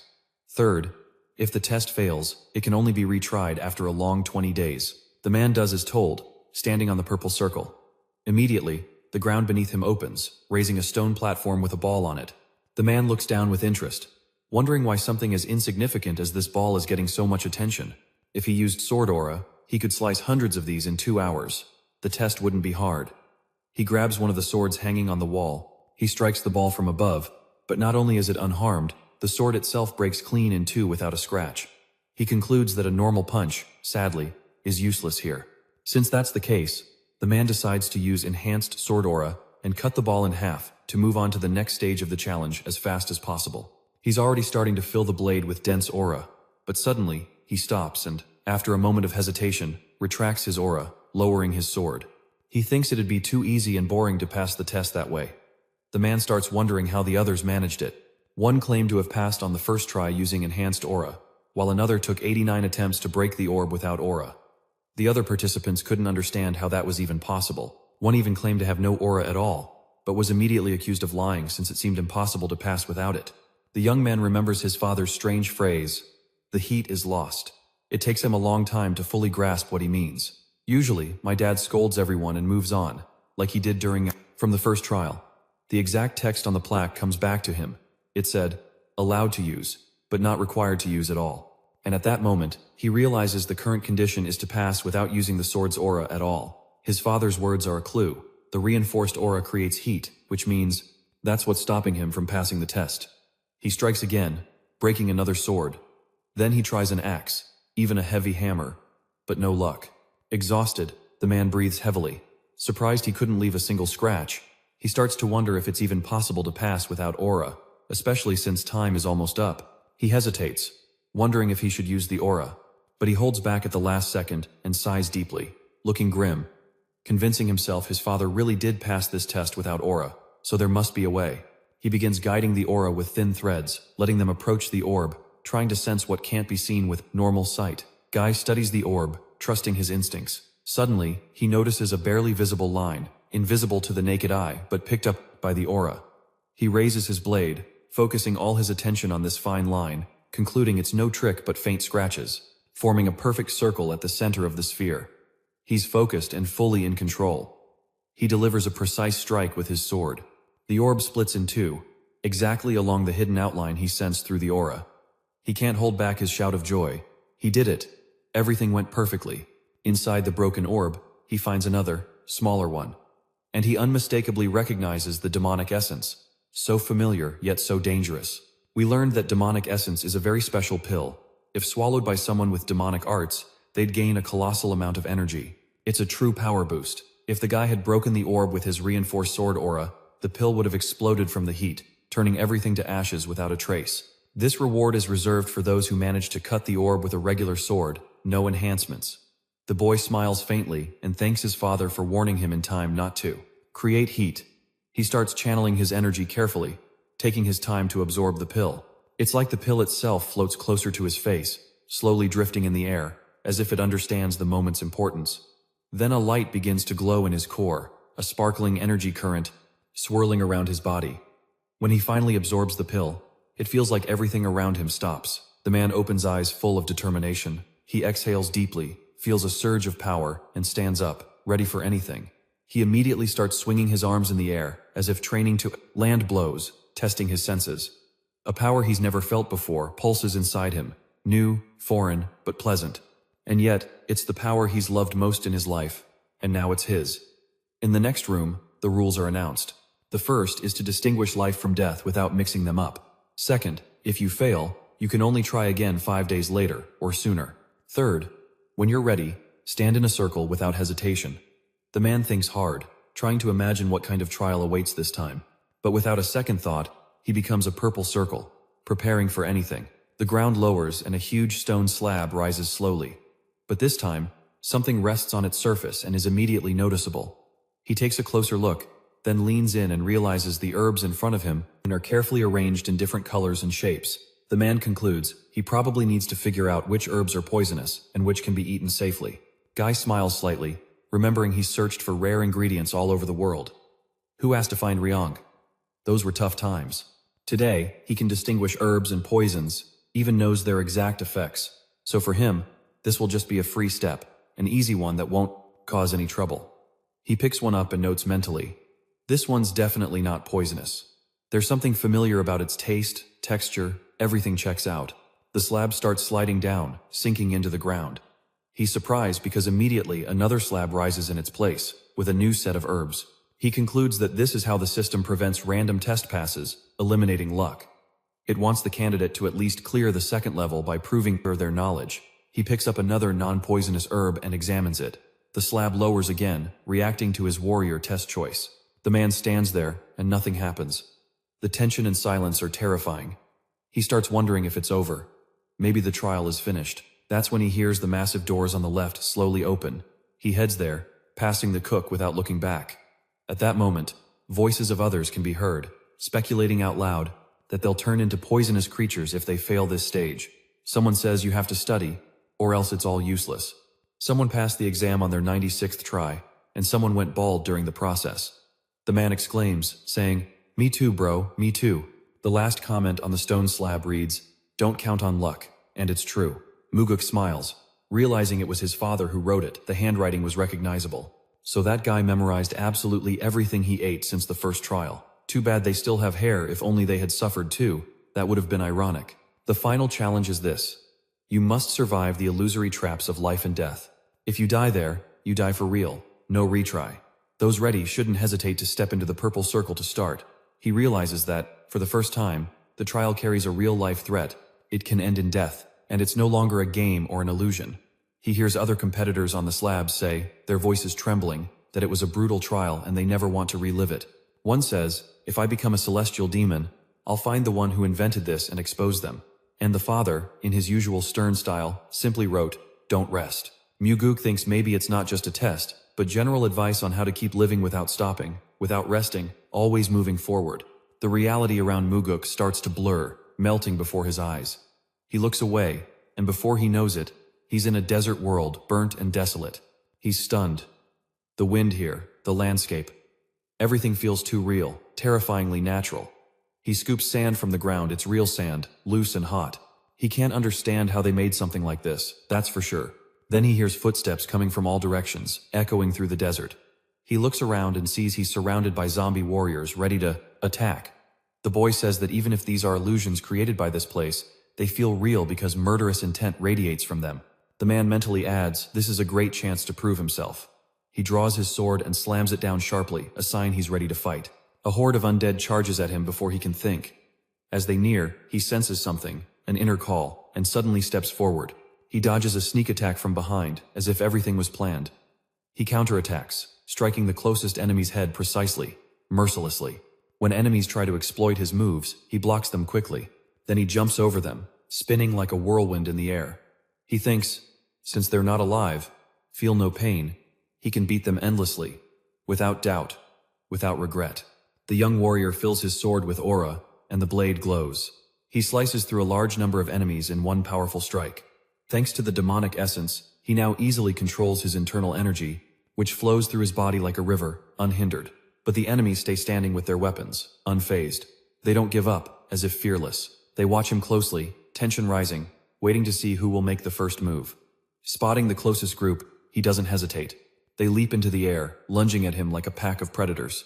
He takes a deep breath, exhales, and starts emitting a blue aura. When the enemies rush him without mercy, he projects a blue aura. Around him, he slashes his sword sharply, warping space. He leaves blue cuts on their bodies in different spots, like his trademark. I can see where this is going. The next second, before I even realize what happened, they're all shredded to pieces by Muguk's attack. A scene straight out of Devil May Cry. Blood flows freely in the arena. Bodies turn to pulp and fall, silently to the ground. He swings his sword, shaking off the still warm blood. Then he looks around carefully, like he senses danger. I try to figure out if it's over, or just the beginning. But then, he senses something new, powerful, surprising, and worrying him. He admits it'd be a shame if the fight ended now, because he feels something way stronger coming. Something that could really challenge him, a real challenge. This scene happens near the end of the battle, when Muguk beheads one of the enemies. Suddenly, he senses something strange, and dodges a flying arrow at the last second, like in the Matrix. The man is clearly exhausted, his body pushed to the limit. He's constantly dodging attacks, and the enemies keep getting stronger and deadlier. Today, he finally understands what his father meant when he said, "Don't rest." This battle is the first one he truly feels since his rebirth. Every moment, with lives on the line, feels like he's finally catching up to his old self. His former instincts slowly merge with his current body. Every strike, every move, memories flooding back. An army of throwing knives rushes at him. He suddenly draws his sword, sending them flying back like a steel tornado. The man doesn't stop, and moments later, he pulls his knives back, launches a counterattack, and slices through some of his foes. He realizes his enemies have to act faster, get stronger, to push his combat skills to perfection, to the limit. The man easily cleaves another fighter in two, blood spraying into the air like a scarlet fountain. The remnants of his aura float like an invisible veil until his enemy's body collapses to its knees, wrapped in death. Muguk plants his sword into the ground, using it for support as his legs give out. Suddenly, everything around him starts to shift, and he feels something strange enter his mind. Sweat beads on his face, and the space returns to the test chamber, but he still can't tell if the test is over. The man heads to the next panel showing he passed the tests. The tablet says they hope his power will be used for the prosperity and development of the celestial demon cult. Muguk smiles slightly, realizing he cleared all the tests in one day while his father took a month. If anyone found out, there'd be an uproar in the sect. The man knew he wouldn't get praise, but doubts about his success would start. He decides the best way out is to stay in the shadows and keep training, perfecting his skills. A time skip happens, and we return from the mines to his father's chambers. His father looks up and tells him it took 100 days to pass the tests. Muguk replies he did his best but couldn't beat his father's record. The father asks if he cut the stone ball properly, and the boy answers yes. He adds he didn't rest a second during the last illusion challenge. The father clenches his jaw but suddenly smiles. Muguk is surprised. It's the first time he's seen his father smile. But looking up again, he notices his father's face is stern once more, and the boy wonders if he imagined it. His father tells him at least he's not an idiot. Muguk replies he obviously isn't, since he's the son of a great celestial demon. The father clearly approves of that answer. Muguk remembers that before his rebirth, he thought his father just liked making his kids fight to the death. The boy starts to better understand his actions. He realizes his father is a man willing to sacrifice his own children for the sex's sake. He now knows for sure his father takes no pleasure in watching their deadly fights. At that moment, a voice echoes, and an old man appears, telling him it's possible Muguk cleared everything in just 100 days. He's the second most important person in the sect, Shima Myung's chief advisor, the one his father trusts the most. Muguk greets him, and says it's been a while since they last met. Myung, for his part, says he's glad to see him here, and adds that he has an important sect-related question he wants to discuss. Muguk is surprised that Myung wants to talk sect business with him. After all, it means his father approves of his involvement. Muguk explains that last year, they received an anonymous letter about corruption within the demon army ranks. Muguk hesitates, realizing the demon army is one of the combat units, and its leader is Shima's own bro. He starts suspecting Shima might be involved. Muguk continues, saying they conducted their own investigation, but it failed. The officer sent was killed. Muguk asks if the demon army killed him, and Myung confirms the person responsible for the officer's murder committed suicide. Muguk realizes how dangerous this is. He understands that those accused of corruption will be executed, and that the people involved will do everything to cover up the truth. Even if he becomes an investigator, he won't be spared. The man decides to ask Myung if he's really sent on a mission, or if his life will be threatened. Myung answers yes, adding that he'll have to risk his life. Muguk looks at his father, trying to read his intentions, and suddenly realizes this, and is another test. The father reminds him that Muguk himself once said he'd keep everyone on a leash. Muguk replies he'll do it when he becomes a celestial demon. His father asks if he's scared. Muguk realizes refusal isn't an option, and accepts the mission. The father stays stone-faced, but his gaze seems full of pride. Muguk isn't sure if his father is truly proud, but he promises himself he'll do well. Muguk asks to have a drink with his father, since it might be their last chance. But the father stands and walks away from his seat, cutting off the protagonist. Left alone with Myung, Muguk awkwardly jokes that even if his father acts tough, he actually cares about them. Myung replies he doesn't think so, and Muguk wrinkles his nose. That's when Daryan, a special officer from the Nirvana Pavilion, appears outside. Muguk irritably asks why Daryan came, since he requested the prettiest girl from the pavilion. Daryan jokes that he must be the beauty in his superior's eyes, which only annoys Muguk more. Muguk ignores him and says it's time to get to work. Daryan asks if they're leaving right away, which Muguk confirms. The guy turns and asks Daryan what he knows about the demon army commander. Daryan answers that the commander is Gusheng Yang, Chimpa's younger bro, who's led the army for 8 years. Under his command, the demon army became an elite unit recognized by all. Muguk says that means one thing: they're doing a good job, and Daryan agrees. Climbing the stairs, Muguk suddenly stops and turns to Daryan. One of them asks, "What's wrong? Why stop now?" Muguk wonders if Daryan is going to investigate corruption within the demon army. Daryan admits he will, but there's no enthusiasm in his voice. He explains that even if he exposes the corruption, nothing will change. Muguk wonders if Daryan means nothing will happen without a change in leadership. He keeps moving and asks if Daryan is scared. He says no. Muguk presses, asking how that's possible since the previous officer was killed. Daryan admits that officer was his immediate superior and mentor. Muguk now understands why Daryan is so stiff. It's not indifference, but genuine grief. We're transported to the Dragon Demon courtyard, where two men are interrogating someone about his origins. It's actually Daryan and Muguk. Daryan introduces himself, saying he's here on business with the commander. Muguk is surprised by this guy's boldness, acting like a challenge, as if he doesn't care about anything. The guards burst out laughing.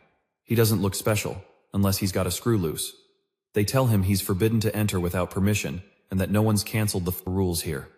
Daryan pulls a document from his book, and declares it's an official order from above. The guards are stubborn. They'll let them go upstairs, but they won't open the door itself. He assures them there's no need to call their seniors. He'll meet them himself, personally, as the order states. However, the guards insist they won't let him take a single step without approval from higher-ups. Daryan isn't happy, and asks, "Do they really want to stop an inspector with an order in hand?" One of the men says such nonsense can only come from a madman who's lost his mind. "Inspector or not, if you've been here before, you have to respect the local laws." The man starts getting nervous. No one takes his word seriously. He thinks he's losing it. The security agents explain that yes, he has the title of Special Inspector, but nothing else. No power, no influence, just an empty title that commands no respect.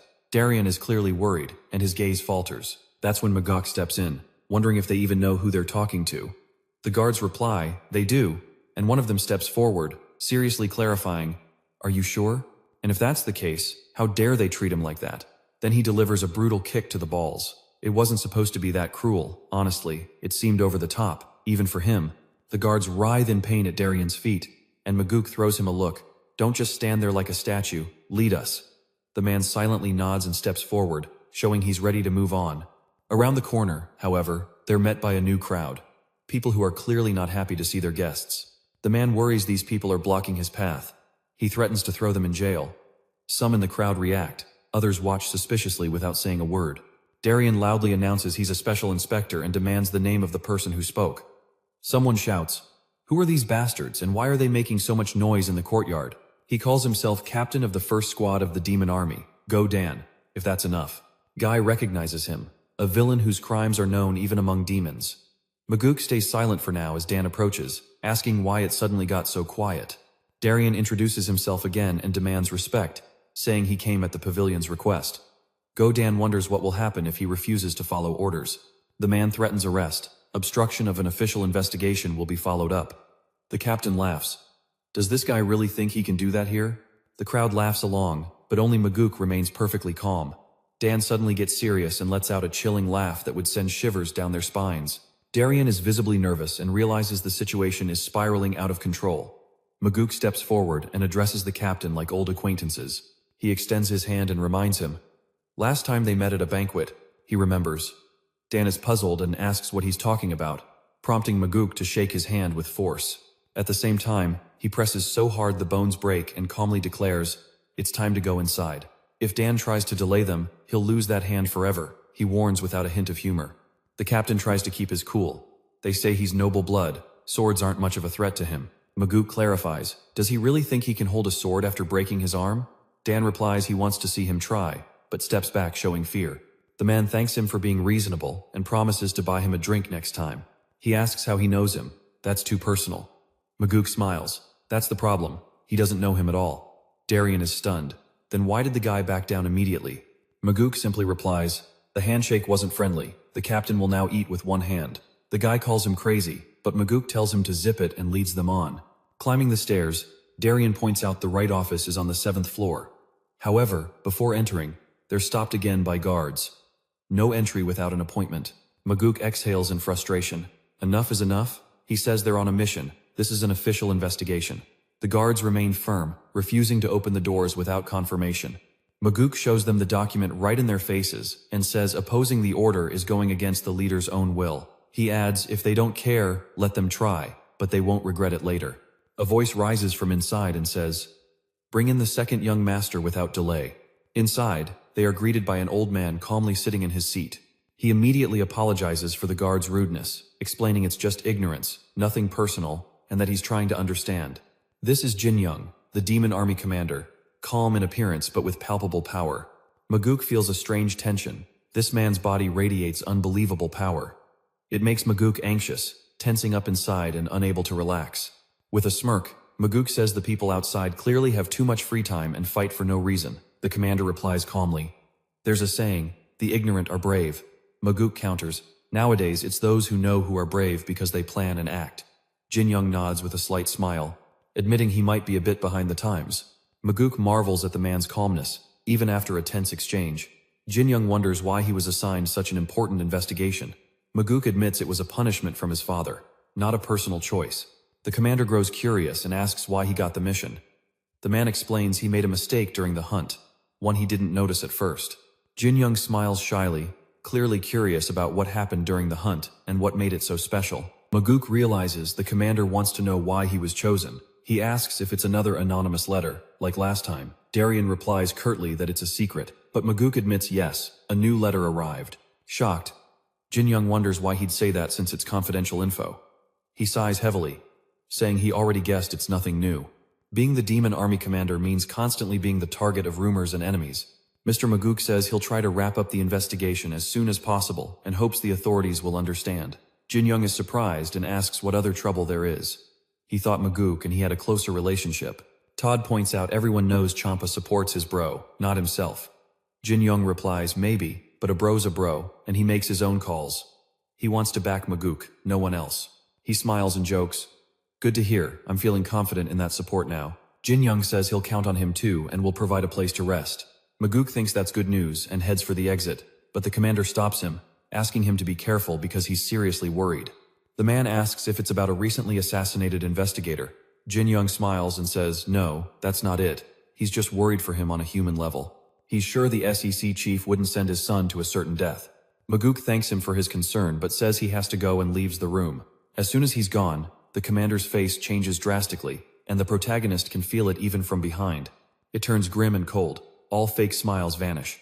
Maguk's expression turns joyful as he mutters that his father wants him to kill Jin Young. The scene shifts, showing the father. Jin Young says he should have gone himself instead of his son. The father replies that Maguk said they lost the demon path, and now there's something to prove. Jin Young is shocked. Did his father really send him to death over one sentence? The father raises his sword and declares that if he dares speak loudly, he must back it up with action. Jin Young is stunned. He feels like his father wants to get rid of his own son for speaking out.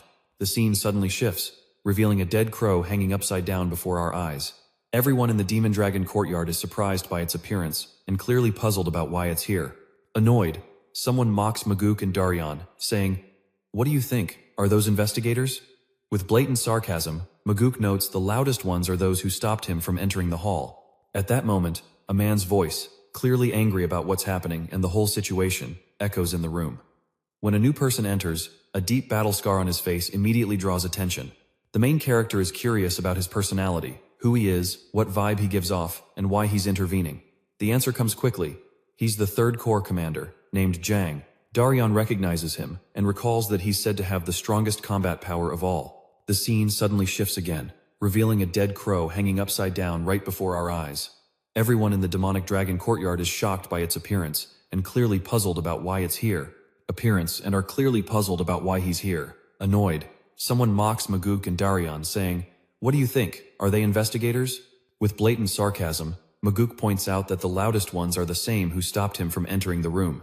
At that moment, a man's voice, clearly angry about what's happening and the whole situation, echoes in the room. The whole situation resonates in the room. When a new person enters the room, a deep battle scar on their face immediately catches the eye. The main character is curious about his personality, who he is, what vibe he gives off, and why he's intervening. The answer comes quickly. He's the commander of the Third Corps, named Zhang.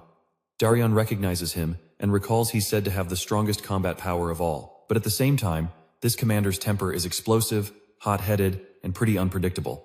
Maguk decides not to back down and directly asks the commander if he has any specific complaints about what's going on. He snaps back indignantly. "Don't you see they hung this abomination out in public?" Maguk says someone from the demon army threw crows right onto his bed. He adds that since he figured it was some local tradition, he didn't bother looking into it. Zhang laughs and points out it'd be easier to find the culprit and punish them than to put on such a spectacle. For several tense seconds, silence falls between him and Maguk as their eyes lock sharply. Without looking away, Maguk nods, agreeing to start the investigation specifically with Zhang. The commander doesn't immediately get what Maguk's aiming at and asks what's going on and what he means. The reply is calm. An investigation is about to begin, starting with him. In a serious tone, Maguk orders his companion Darian to gather all documents related to Zhang, financial reports, files, even the smallest details about the commander's actions. Zhang is outraged, claiming even Maguk doesn't have the authority to act so brazenly. Maguk stares coldly and confidently declares he has more than enough authority. At that moment, a low roar is heard. Zhang stomps the ground hard, holding back his rage. Maguk, fearless, says Zhang can rage all he wants but can't interfere with the investigation. He warns that obstructing the investigation will count as another betrayal, and Zhang should remember the consequences. The commander's men rush to restrain him immediately, as if sensing he might wreck everything. Maguk repeats that he's starting with Zhang, so resistance is pointless and won't get anywhere. Zhang, furious and irritated to the max, holds back, saying he'll see it through no matter how tough it gets. Everything freezes and the scene changes. Maguk is now sitting at a table, facing the same commander. The man thinks about how to start the conversation, as if searching his memory for a key moment or clue. Zhang sits opposite him, his face twisted with irritation and inner tension, like a cornered animal. Maguk asks a question, hinting at ongoing resistance. But the man doesn't understand what he means. Then Maguk calmly says he was the one who sent that very letter, the proof, and the key to the beginning. Darien is stunned. Such a claim seems crazy, and he can't grasp Maguk's motives. Zhang waves his hand, pretending to have no idea what it's about, or how he's involved. But Maguk's gaze never wavers. It's full of confidence, and seems to burn through everything. Zhang's expression slowly changes, and looking at his own hands, he wonders how he managed to do it. He nervously fiddles with his fingers, as if trying to piece together something important in his mind. Maguk explains that Zhang got involved in the crow incident to divert suspicion from a commander named Zhang Yang. Zhang bitterly confirms it's true that was exactly the plan, and he couldn't have acted otherwise. Maguk adds that only the third corps didn't react to the crow, which seems strange. Zhang is surprised by the observation and the accuracy of the conclusions. It's clear. He didn't expect this from the investigator.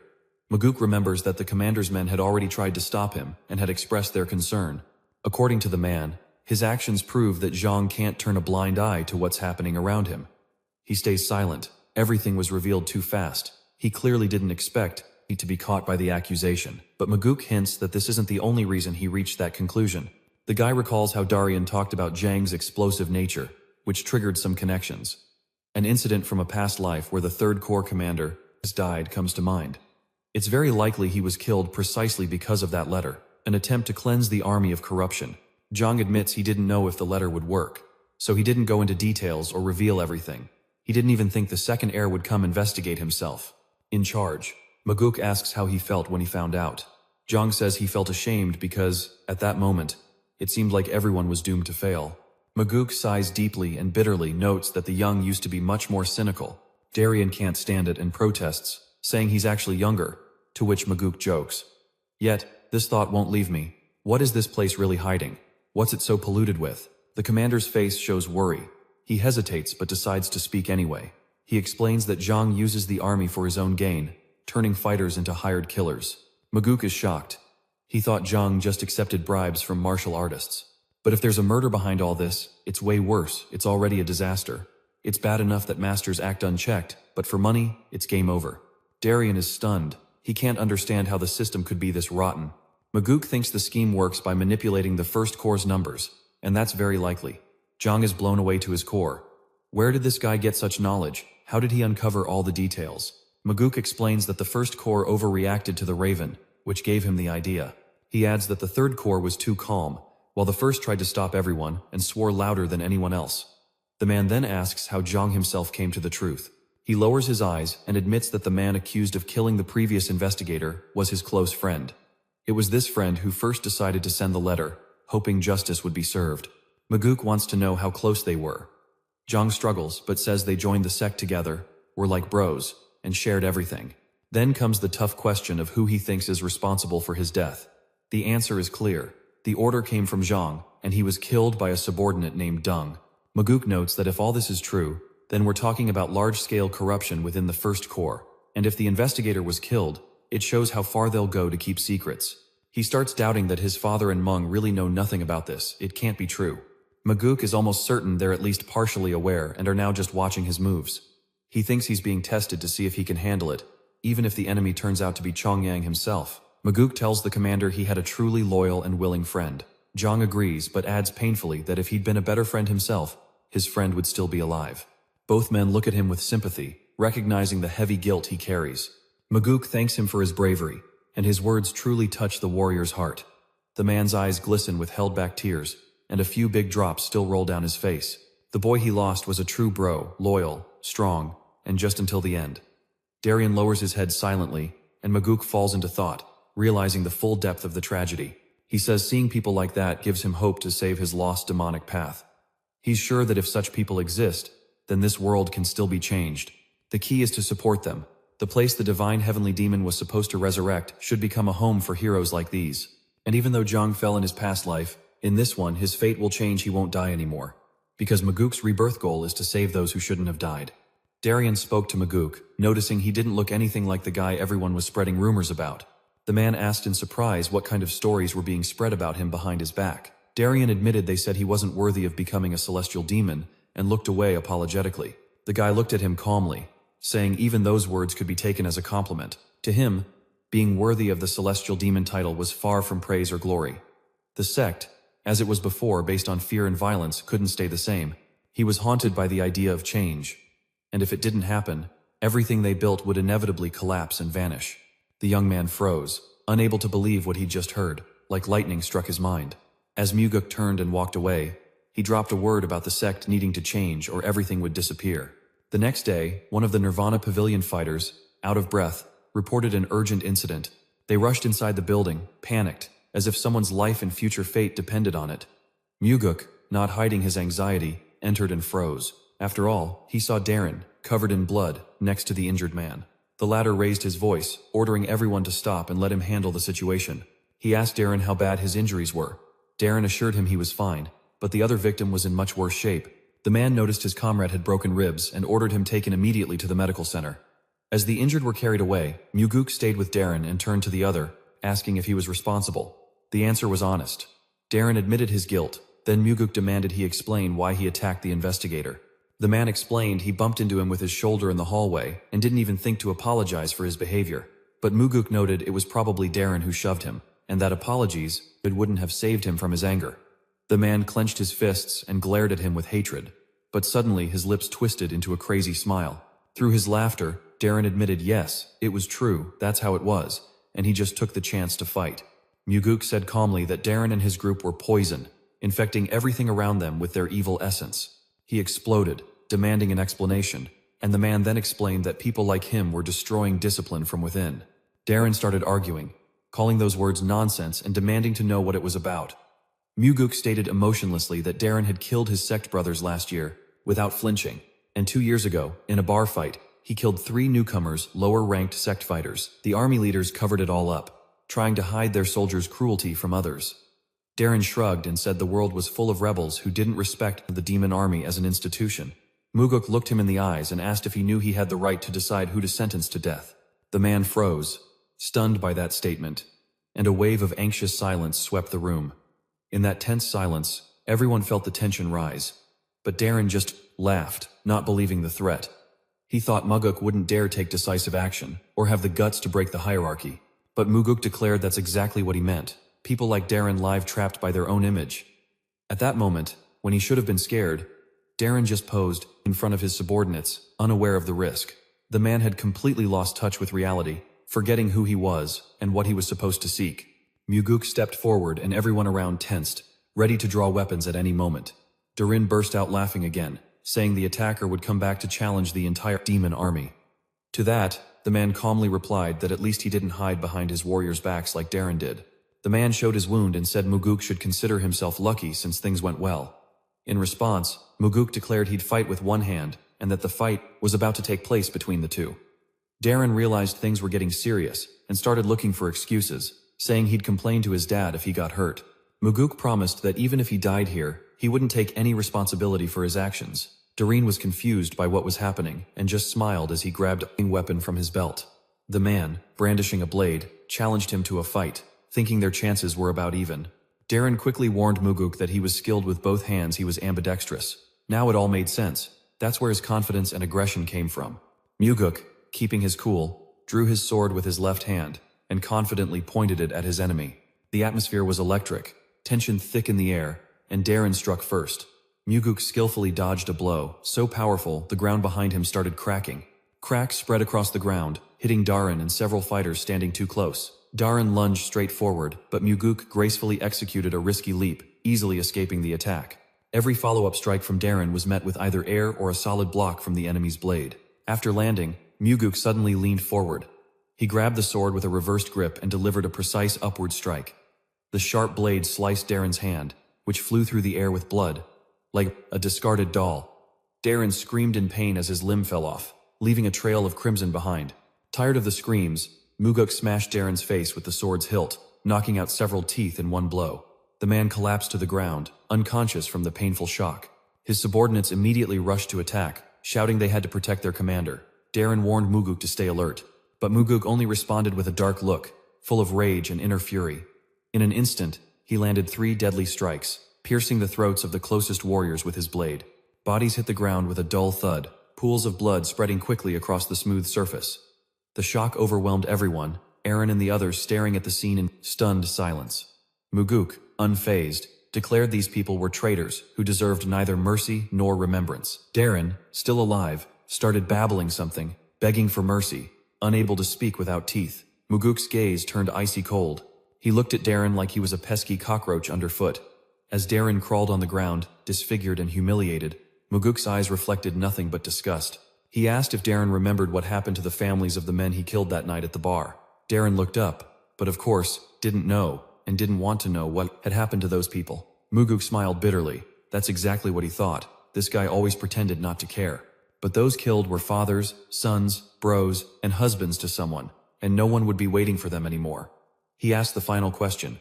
Did Darren ever think for a second that those people's lives could be brought back? Darren realized his end was near and started apologizing, finally admitting his own guilt. Muguk calmly ordered him to bite his tongue, delivering his final line without any mercy. Then he violently stomped on his head, crushing his skull like a tomato. Everyone around froze in horror. No one dared to move.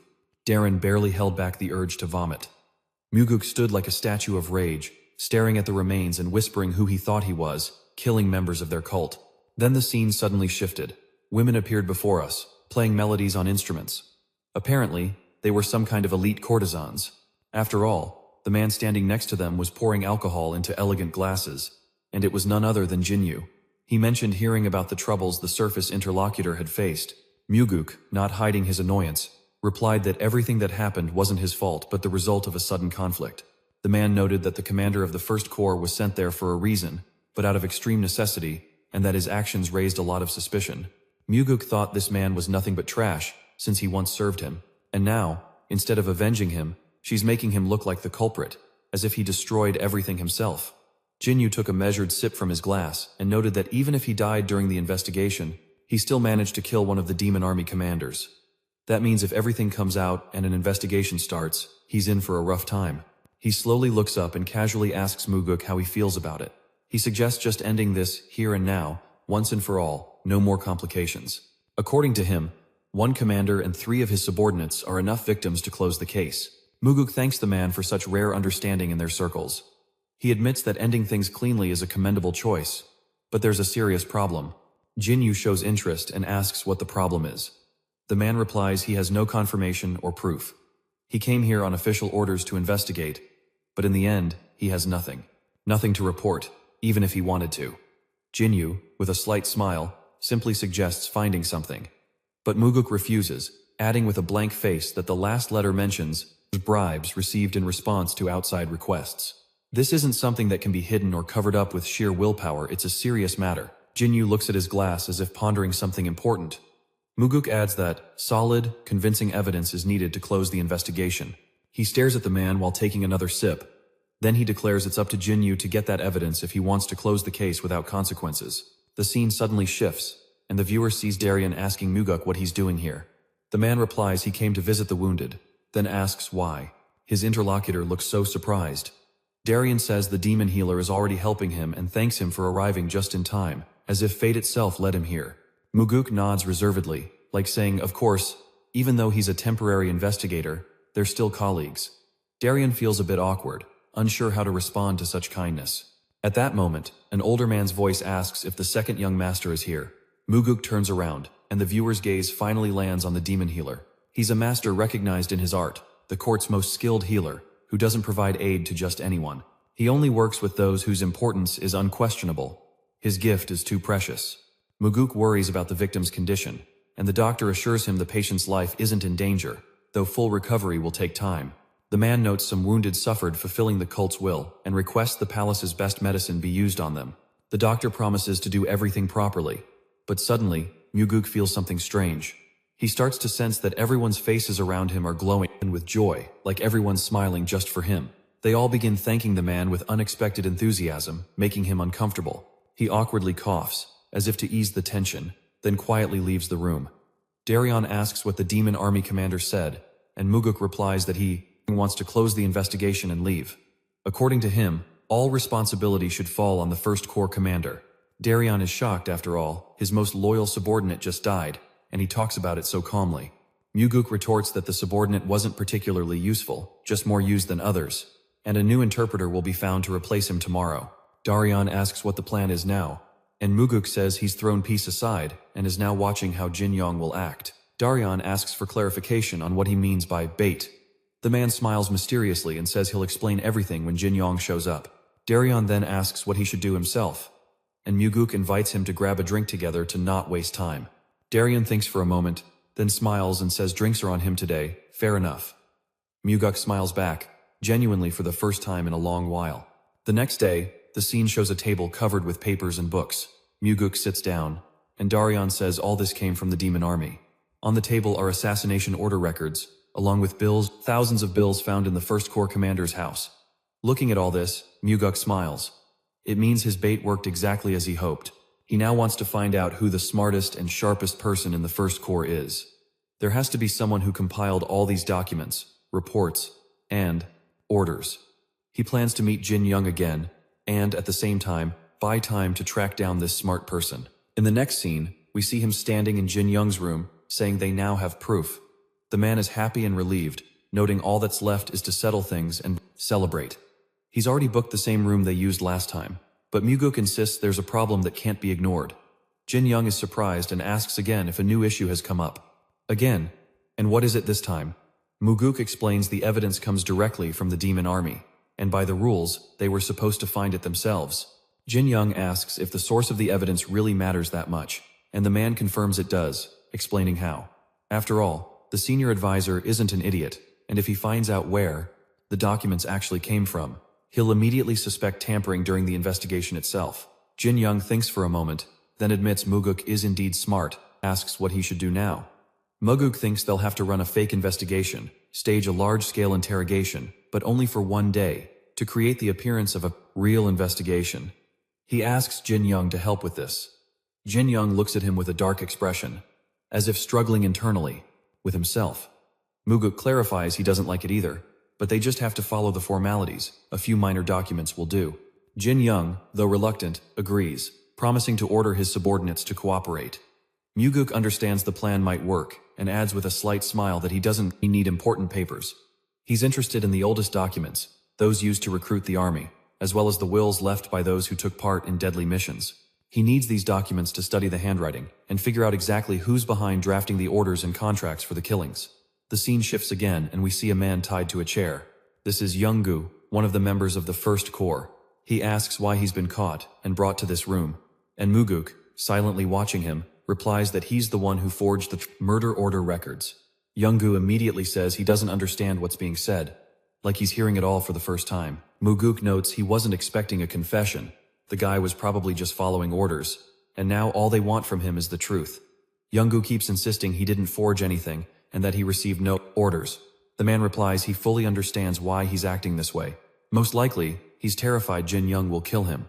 Younggu freezes for a second, as if hearing something scary, and Muguk suddenly says calmly that he can leave. If he doesn't want to talk, there's no point keeping him. He definitely won't torture him, especially if he was just carrying out someone else's will. Younggu looks at the man suspiciously, and Muguk adds that even if the investigators leave this place alive, Jin Young will kill him anyway. The prisoner asks again what he's talking about, like he doesn't believe what he's hearing. Muguk explains the demon army commander probably already knows he's been captured, and if he's suddenly released without a scratch, everyone will immediately assume he spilled everything and betrayed his own people. And Younggu knows better than anyone exactly how Jin Young reacts to things like that. This man doesn't forgive. A little later, we see Darian having a serious conversation with Muguk, revealing that Zhang guessed it. It was the demon army commander who gave the monstrous order to kill the Nirvana Pavilion investigators, as well as Zhang's own partner. The person who carried out the terrible order turned out to be none other than Deng, a notorious man who, unfortunately, has already left this world.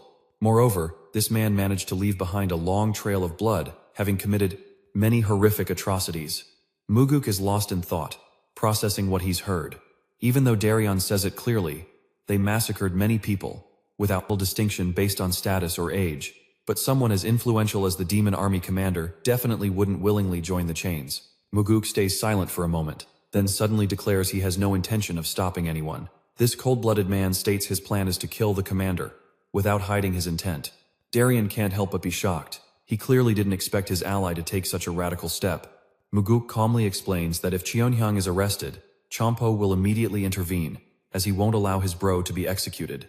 If that happens, chaos will erupt. Impossible to stop even with maximum effort. Plus, there will be fake evidence showing no one gave Dan any orders to commit the murders. All the blame will fall on the next scapegoat, and a wild bacchanal of lies and deception will break out.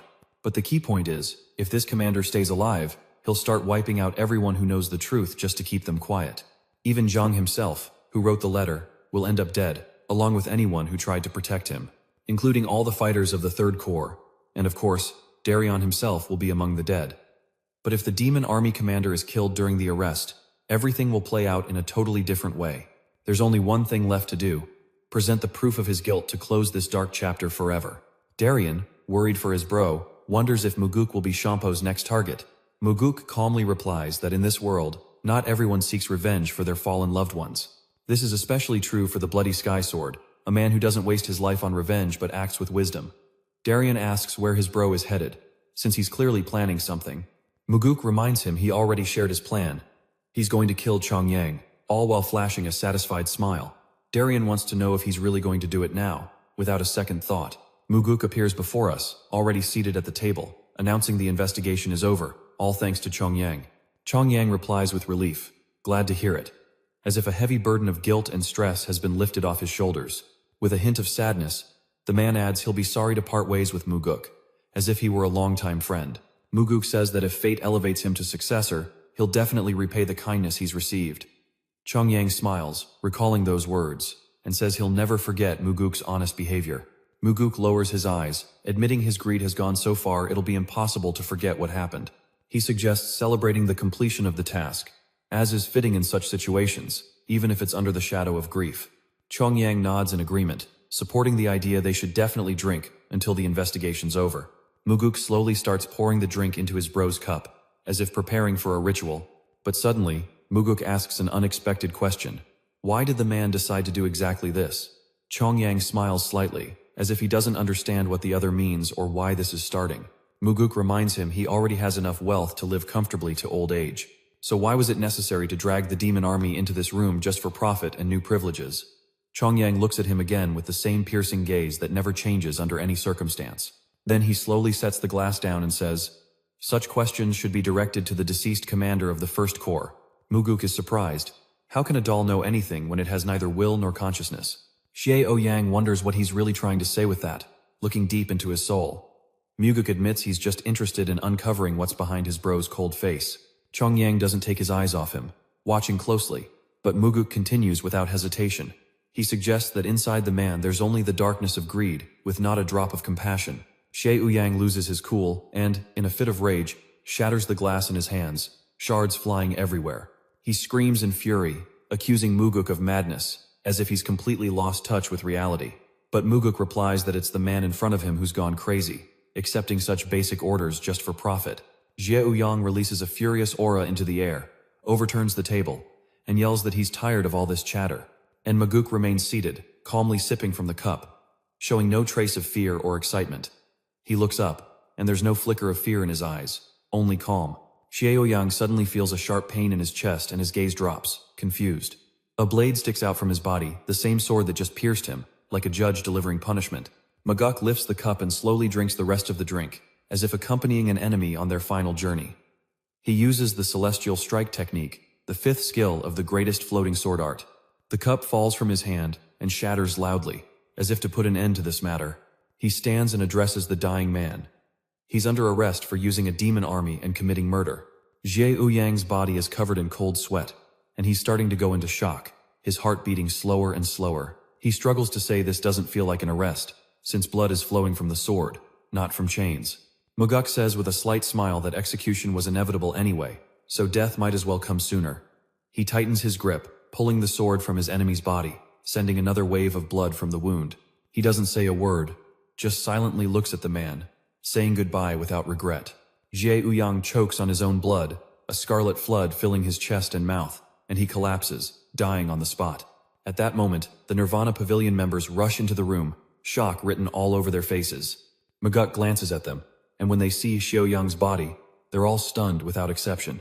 He announces firmly that the demon army commander died resisting arrest. The gathered crowd looks tense and confused, as if they don't know what to do next.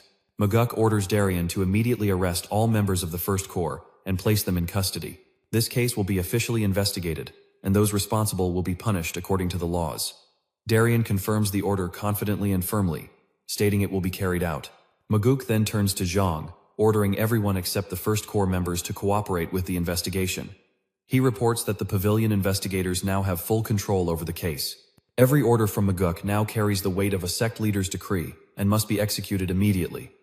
Zhang crosses his arms and confirms the order. With the same determination as Darien, he replies, "Yes, sir." When he looks up, it's clear both he and Darien genuinely respect Maguk. There's a recognition in their eyes that they've finally found someone they can trust. Maguk smiles as he looks at them, feeling he's found true comrades in this world. Maguk returns to his father's pavilion, full of determination and firm confidence. The father sits in his chair, with Shampoo and Meng nearby, all tense, waiting for the outcome. He simultaneously turns toward the person who entered. There's a spark of determination in his eyes, and he doesn't hesitate. Shampoo watches him, and it's clear the man is angry because he just lost his bro. But Maguk shows no hesitation, no fear or doubt, only unwavering will. Maguk greets his father and everyone else, and he looks at Meng with respect. Then he turns to Shampoo and notices he's happy to see this man alive and well, which is already a lot. Shampoo asks if everything went well for the young man, if anything terrible happened during that time. The man says he'd prefer to hear firsthand how it all went down, not just read dry lines from a report. The guy replies that all events are already detailed in the documents, so there's no need to waste time. The older man insists he prefers a live story because he doesn't fully trust paper. Maguk pauses for a moment, looking away as if recalling tough moments. He realizes that since these two are just watching, it means they're interested in how he'll respond to questions.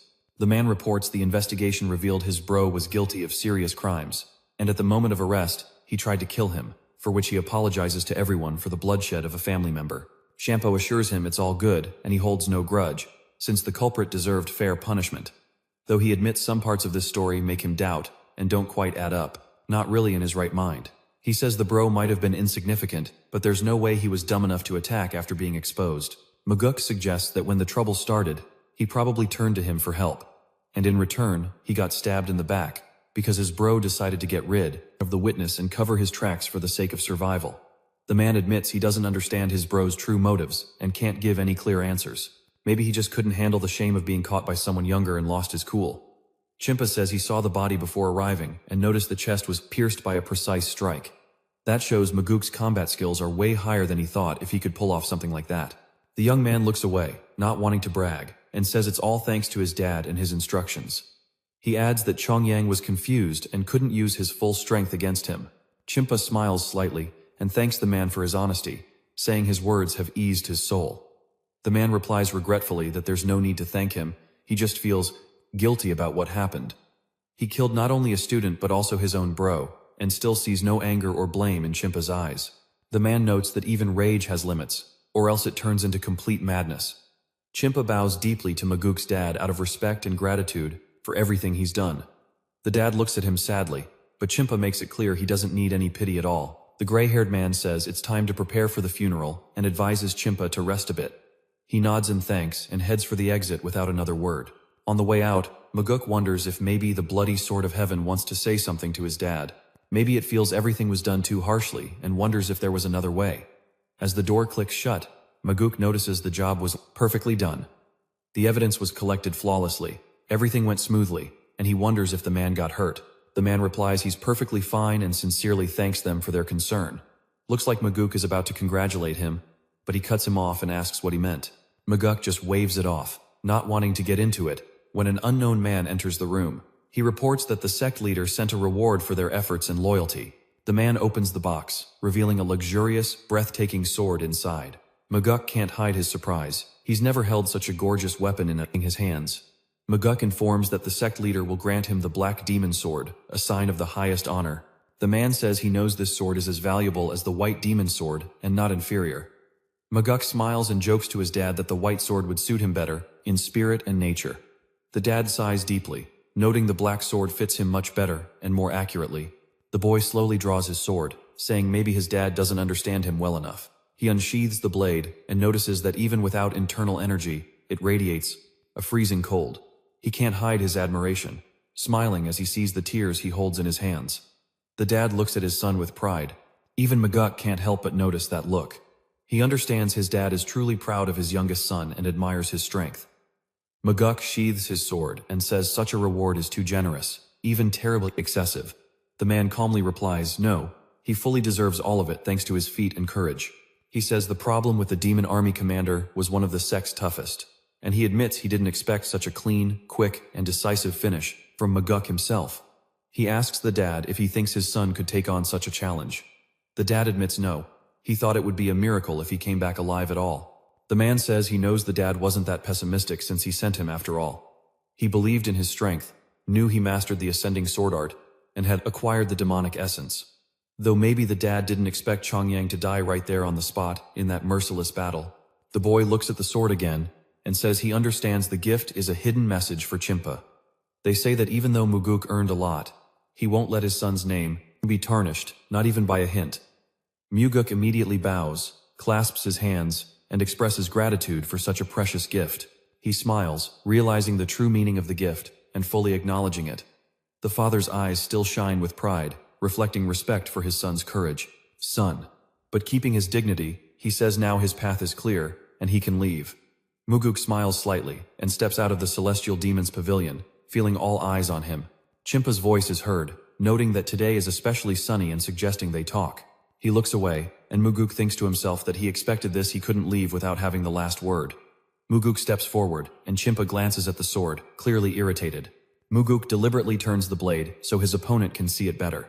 He notices this summer feels especially suffocating and ruthless, like the sky itself is adding fuel to the fire.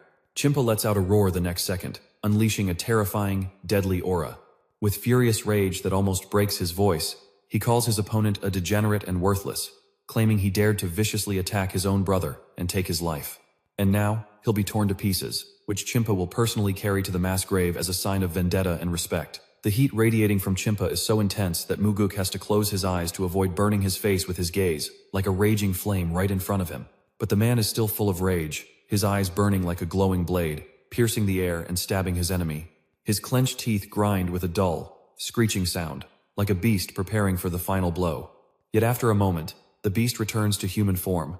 A twisted smile appears on his face, and the deadly aura fades, dissolving into the air. With cold mockery, Muguk admits this was exactly what he expected. That's precisely how the response should sound. The man raises his sword, intending, as before, to lightly tap his opponent with the hilt in mockery. But this time, Muguk easily intercepts the strike, and calls him a useless old man, noting that age brought him neither wisdom nor dignity. He accuses the enemy of destroying the sect's internal order for selfish reasons tied to personal malice.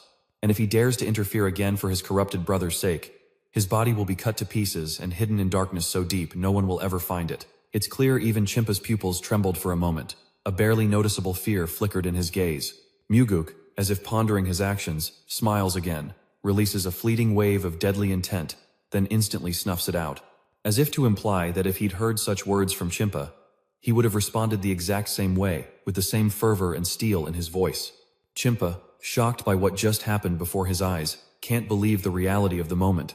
Suddenly, he bursts into a loud, wild laugh that shatters the silence, echoes overhead, and literally pierces Muguk's ears. The soldiers around start visibly nervous, exchanging tense looks. Then, abruptly, as if on cue, the crazy laughter stops, leaving behind a deafening silence. Chimpa, breathing heavily, regrets that maybe the enemy might show mercy in the name of their shared past. But Muguk replies he did his best to end this with dignity and respect, letting Chimpa retire alone. This man didn't just cross the line for him, it was like the line never existed. He lived outside all rules and limits.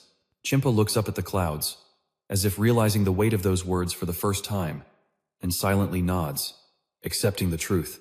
Muguk, watching him coldly, says he has no doubt Chimpa knew about the rot in the demon army, and wants to understand why he stayed silent so long. Chimpa lowers his head, bitterness in his voice. His brother never listened, and it seems he himself is far from flawless in his actions and decisions.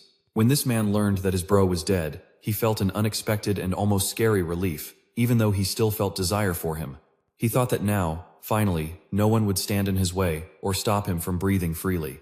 Muguk is shocked to see how openly Chimpa talks about their complex and painful family ties. He stays silent for a moment, while Chimpa keeps staring at the sky without blinking. Muguk suddenly breaks the silence, saying he understands the pain and inner struggle he went through. Champa is surprised by such words, and Muguk adds that maybe, if he had heard something similar, he himself would have felt the same way. If Muguk's senior bro had died too, maybe he would have felt relief instead of grief. After all, he wouldn't have had to carry out with his own hands the terrible fate that had hung over them for so long. For Champa, this realization was a real shock, shaking all his internal anchors. He kept looking at him, eyes locked, as if trying to read the enemy's thoughts from his face. Muguk wonders what image this man sees when he looks him straight in the eyes. It was clear the enemy was truly shocked, but every word hit too close to the heart. Even a quick glance showed Muguk spoke sincerely, without hiding his feelings. The man looks up and realizes this summer's going to be especially brutal, even for him. He turns around and starts walking away slowly, like he's ending the conversation. With a slight smile, he adds that the heat isn't one of his problems that can throw him off course or weaken his will. Muguk admits he couldn't understand what thought was tormenting Champa at that moment. He also confesses that behind that relief, there might be an attempt to destroy him, though it's possible the man just decided to drop the whole thing, like a cloud drifting in the sky. Muguk feels he doesn't regret his words, actions, or choices. Standing on the training ground, the warrior grabs his sword and slowly starts pulling the blade from its sheath. A thought crosses his mind. The first moments after getting a new weapon are especially important. The sword must merge with the warrior as one, and this is especially true for the demonic black blade. Though the weapon didn't reject its new owner without a strong bond, it will never reveal its full power. Muguk smiles at the weapon. From now on, he's the one leading this blade into battle. At that moment, the black blade releases a chilling aura, wrapping the air around it in deep cold and darkness. The warrior makes a decision. He'll pour his power into this weapon to establish a connection between them. He takes a deep breath and starts pouring aura into the sword, fully focusing on the bonding process. You can see the blade gladly accepts the energy, almost like a living being. Muguk barely holds back a smile, realizing how unique the feeling of a new weapon is. The young man wants to try some techniques, test them in practice, feel the sword's weight and balance. He lowers his weapon and takes a fighter's stance. Then he rushes forward, unleashing an attack. Raising his blade for another strike, he decides he'll survive, relying on this new style. The man promises to show much more advanced weapon techniques in the future. Just wait. Muguk meditates, day turns to night, but he doesn't stop his exhausting training. Leon brings him food, but doesn't dare distract him, just turns around and quietly walks away. Muguk trains for days, losing track of time. Days pass one after another without leaving a trace. Finally, he leaves the place, body exhausted, and immediately notices a dense crowd in front of him. Each person there has a red element, something sinister that unites them. At first, it's hard to tell what's going on in their minds, whether they're angry or ready to welcome him. The man says out loud he doesn't know if he sent these people or if they came on their own, but one thing becomes very clear. Many of them literally boil with hatred toward him. If before it was possible not to notice it at the moment, then the murderous hatred is way too obvious. He focuses the demonic energy, directing it toward himself, creating deadly pressure. This pressure only grows, intensifying every second, and even for Muguk, this becomes a trial. The man realizes the goal isn't to kill him, but to intimidate him, force him into hiding, turn him into a prisoner of fear. But he remembers that if you learn to absorb demonic energy, you can turn it to your advantage. The core inside him starts to glow, and he uses the strengthening art of his internal meridians. The idea is simple. The energy of many fighters is channeled into the target, reinforcing every cell in the body. The greater the source of pressure, the stronger the art becomes over time. Muguk then decides to seize this chance to forge an even greater power within himself. He keeps absorbing the energy flows despite the pain and tension in his body. Even the enemies struggle. Sweat drips down their faces, their bodies tremble from exhaustion.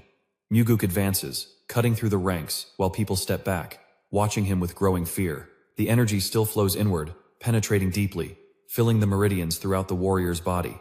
He's already passed the second stage, and without even reaching the third, progress is rapid. His face twists with strain, muscles contract. But the man knows the limit hasn't been reached yet. Despite their efforts to break him, he only shines brighter, like a blazing torch in the dark.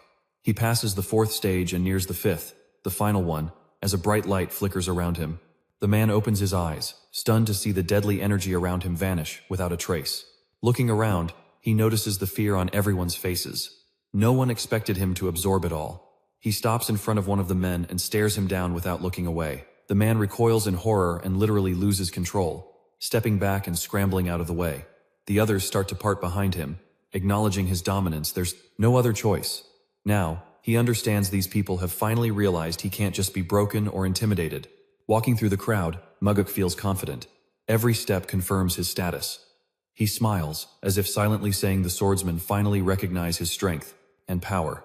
As he approaches the pavilion of the celestial demons, he stops before the throne, feeling mixed emotions. It's unclear what dominates: pride, doubt, calm, or a strange inner emptiness. His father asks if he wants to take the throne, and Muguk admits he doesn't want to be his prisoner. The father sighs, noting his son is stubborn again, and suggests he sit down without delay. Muguk climbs the stairs and actually sits on the throne, listening to his feelings. The father asks what it feels like to sit where the greatest leaders sat before him. Muguk looks around the room from his future seat. He glances sideways at the statue and nods, admitting it's impressive. But inside, there's no excitement, no triumph, only a cold calm, almost indifference.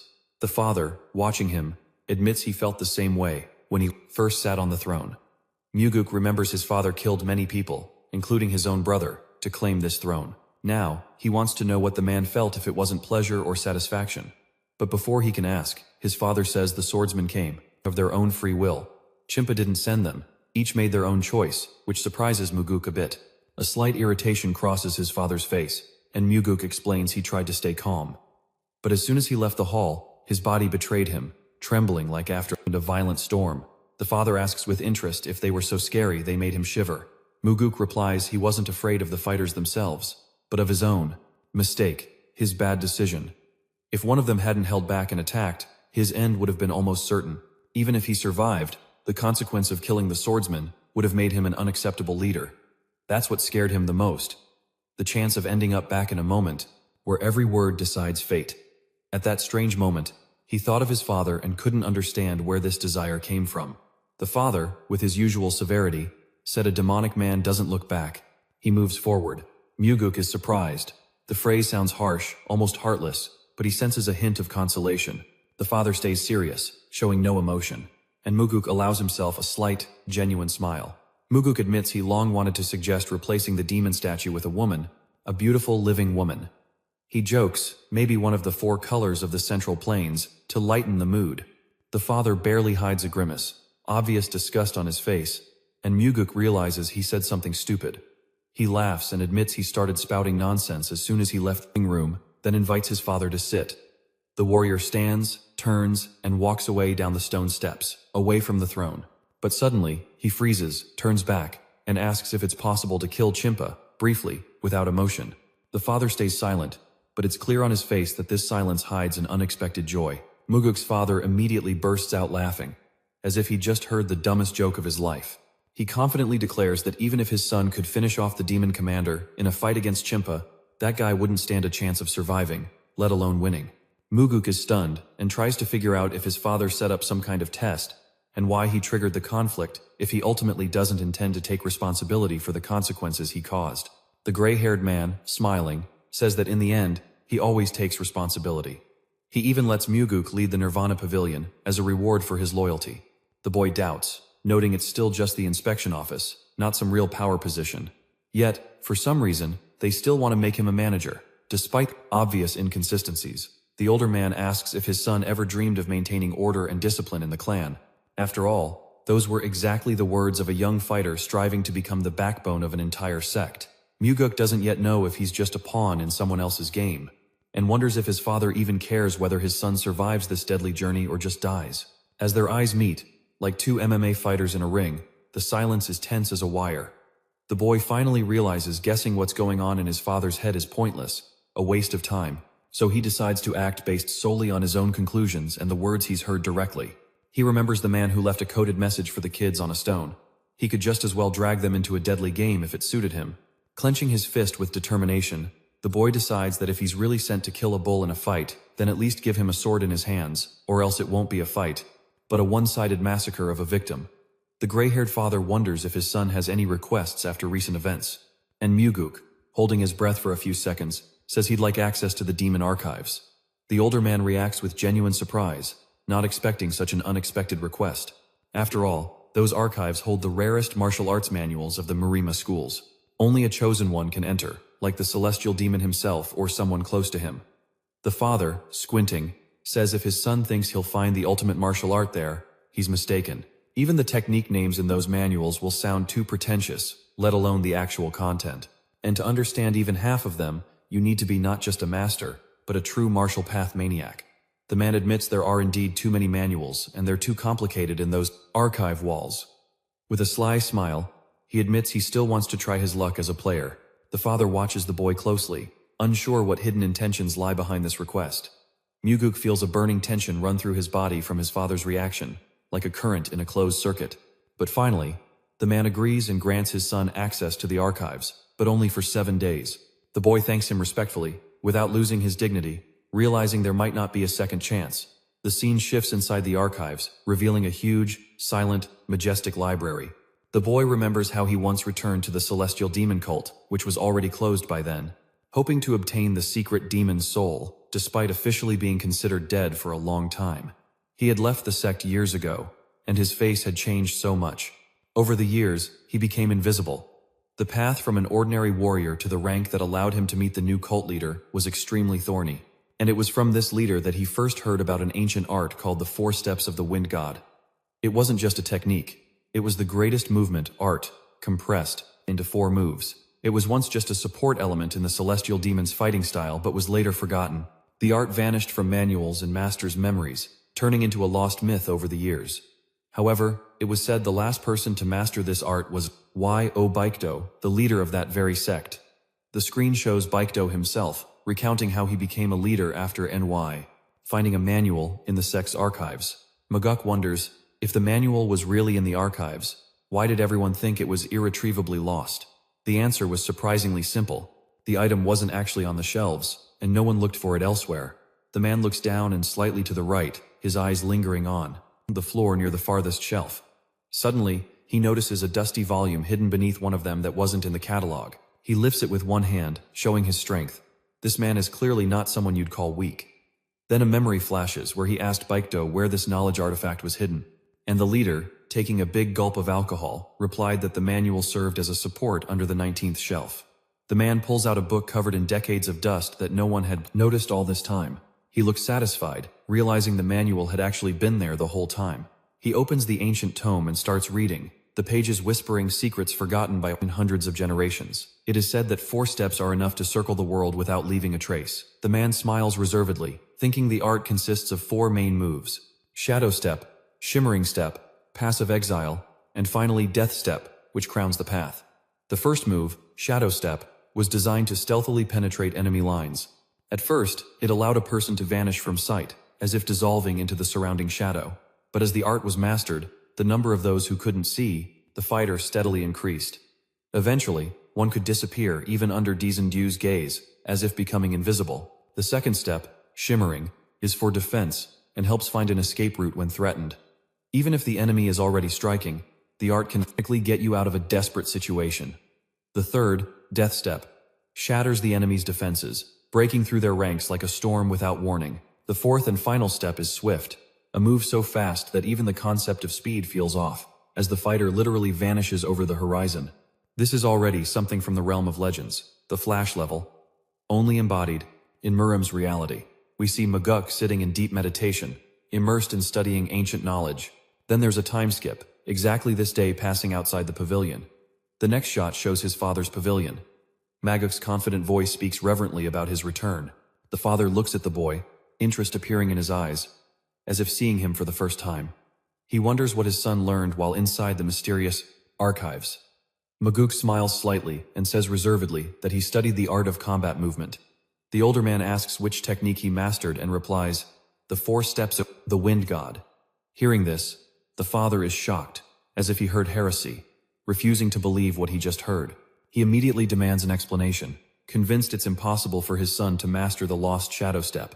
Maguk seriously replies that he wouldn't lie about something so serious and dangerous. The man keeps staring at his son, a hint of suspicion still lingering, doubtful. He demands a demonstration of the skills learned to either clear or confirm his doubts. The boy calmly asks what he'll get in return, and the older man, taking a deep breath, says he'll spare his life, an offer that feels both like a challenge and a promise. Maguk smiles, because that's exactly the answer he expected. He even predicted the tone. He starts releasing an aura, focused and ready for the first step of the ancient art. The father feels a powerful vibration beneath his feet, like the earth itself is responding to the energy shifts. Maguk rises into the air, overflowing with energy.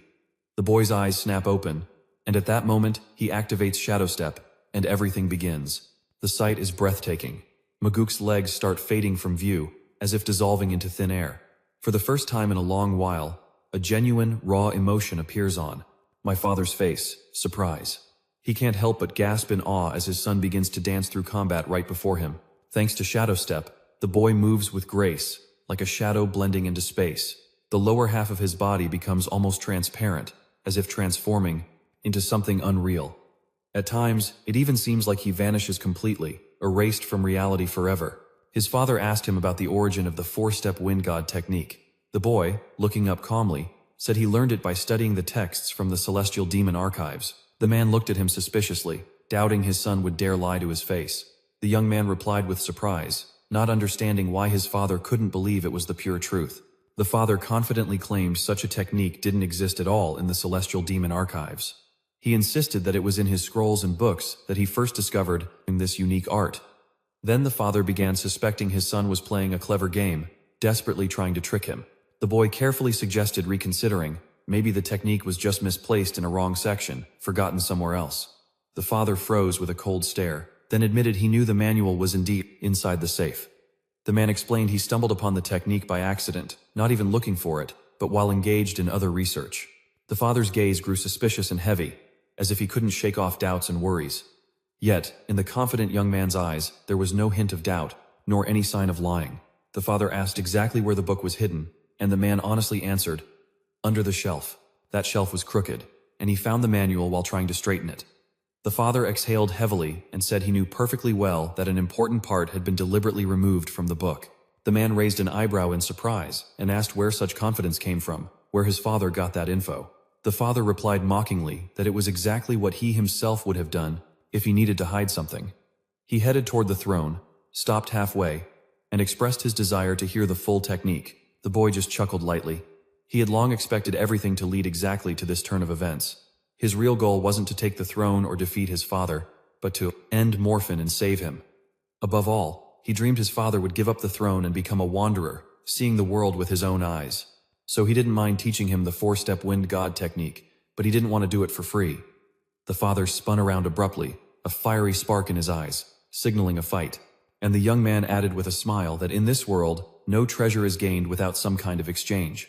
The father reluctantly admitted that, to some extent, his son was right, but he reminded him that he himself had taught him this technique during one of their hunting sessions.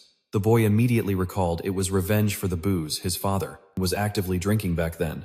The father can't believe how smart his son is and is amazed at how long he kept it hidden. He calls him cheeky, as if he can no longer contain the surprise building up.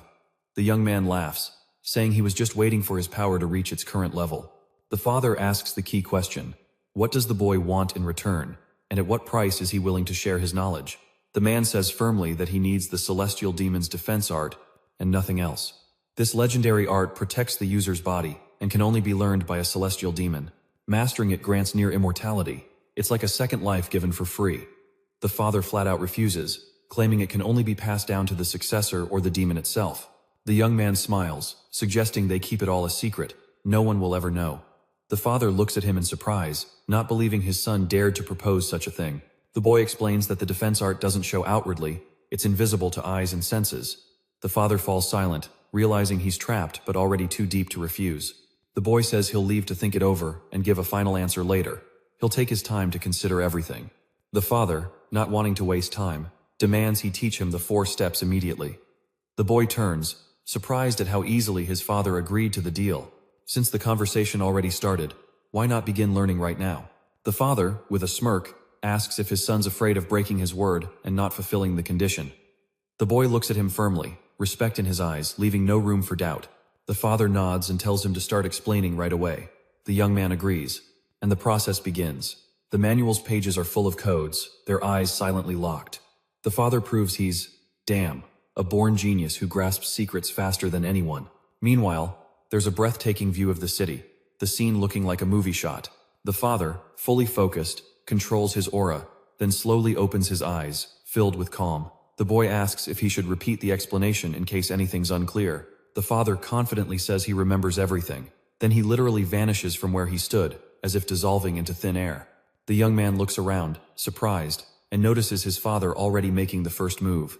His motions are like shadows, light, fluid, almost untouchable, as if the air itself obeys him. The boy notices the style is slightly different from the original. He suggests it might be his father's personal interpretation born from intuition. He looks back at the manual, then at his father, watching his palm, and quietly admits the art is truly exceptional. The boy realizes his father is a true leader among masters, and after the regression, this becomes the most powerful change. He doubts even Mage could beat such an opponent mastering the 4 steps. The father confirms he'll now keep his promise and teach the protection, but only once. The boy immediately agrees. But the next scene shows him with a bruise on his forehead, apparently having barely understood the explanation. Leon screams in rage, trying to figure out who dared hit him so hard and shamelessly. The boy stops him, saying it was his father and no one will punish him for it. She realizes she can't do anything against this man's father. She has neither the strength nor the right. Then comes a flashback. The young man sits in lotus position, mastering the celestial demon's defense art. He exhales deeply, and at that moment feels he truly understands and controls this power. He tells his father they now share a secret, and he's happier about that than the art itself. The father immediately taps him lightly on the forehead with a smile, as if to remind him who's in charge here. He tells him not to get cocky just yet, even if the art is already in his pocket. Mage asks Leon if she's going to take revenge, and she replies that protecting is her style, not attacking. The boy smiles. In his past life, she would never have dared such a joke or even a smile. He passes by her, calling her softly, and when she looks up, he admits he still can't do what he needs to do. She doesn't understand what he's talking about, and it shows on her face. He promises he'll completely eliminate the side effects of his body, art, even if it takes time. He looks at himself, and in his eyes, you can see real, genuine, deep faith. And, of course, the boy truly believes every word he says, without a shadow of doubt or lie. Mage keeps telling Leon the words spoken at the collider. It's time to change everything radically. This place must become somewhere people no longer have to sacrifice their bodies to protect others. It needs to be transformed into a refuge, where people like her can finally break free from the roles forced upon them. The boy smiles at her with incredible warmth, and in the girl's eyes, you can read a genuine shock and inner turmoil. But no matter how hard she tries to hide her feelings, it's impossible not to be filled with deep respect for this man. Then he steps toward her, like he's about to start something important and fateful. The man calls her, urging her to listen to every word about to leave his lips, words that will be fateful. The young girl crosses her hands in front of her and, standing tall, says in a controlled voice that she's ready to hear the orders. The boy looks her straight in the eyes and says that from this moment on, she officially quits her warrior post. She's overwhelmed by shock, can't believe what she heard, and asks, trembling, if it's really true. The man confirms she will now be named Captain of the Shadow Phantom Elite Corps. The girl is confused, having never heard of such a unit. The boy continues with a slight smile, explaining that this team hasn't been created yet, he's just going to form it. And he stresses that the group will report directly to her and no one else, except on her orders. She says in surprise that things are like this. She's now captain of a blank team that doesn't even exist yet. The man says he wants to hear her decision again, if she'll become captain of the Shadow Corps for him. The boy gives her the same warm, calm smile again, hiding confidence and hope for her consent. The young girl feels warmth bloom inside and clasps her hands with honor, accepting the new order.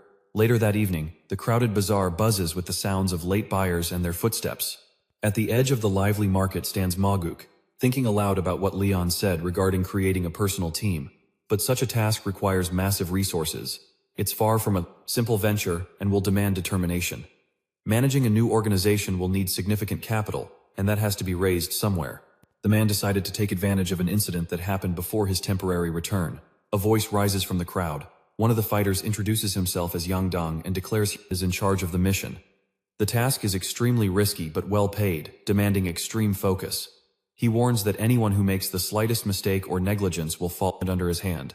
Before us is the scene where Yang Dang addresses Mage, asking if it's true he arrived on Darion's recommendation. The boy confirms. Then Yang Dang asks if his skills can be used in a real situation. Mage simply suggests testing it in practice. If he can hurt him, then let him acknowledge his strength. Yang Dang warns against overconfidence. In this world, it's the complacent heads that fall first. The boy assures he'll follow orders and asks not to worry. All he needs is payment. Yang Dang replies he'll watch closely, evaluating every step in action. Maguk looks to the side and notices a worried woman with a child, mother and daughter. Their mission is to bring these two back to Nenping in one piece because, in their past life, they were doomed. The boy is determined to change their fate, now that he has a chance to save those who were lost. He signals the girl, and she nods slightly in response, as if she feels the promise of safety in his gesture. The woman also nods with hope in her eyes. Then both get into the car, which soon starts moving. The wheels clack rhythmically on the ground as the car enters the forest, night falling over the land. Darkness settles in, and Yang Dang announces it's time to stop and spend the night, resting. He tells everyone to eat their fill, because no one knows when the next chance to eat will come. Some complain about the bland food, just dried meat, no flavor or enjoyment. Others advise just eating it since it's better to be full than hungry. Maguk watches what's happening, and remembers they were attacked by exiles. The bodies were never found.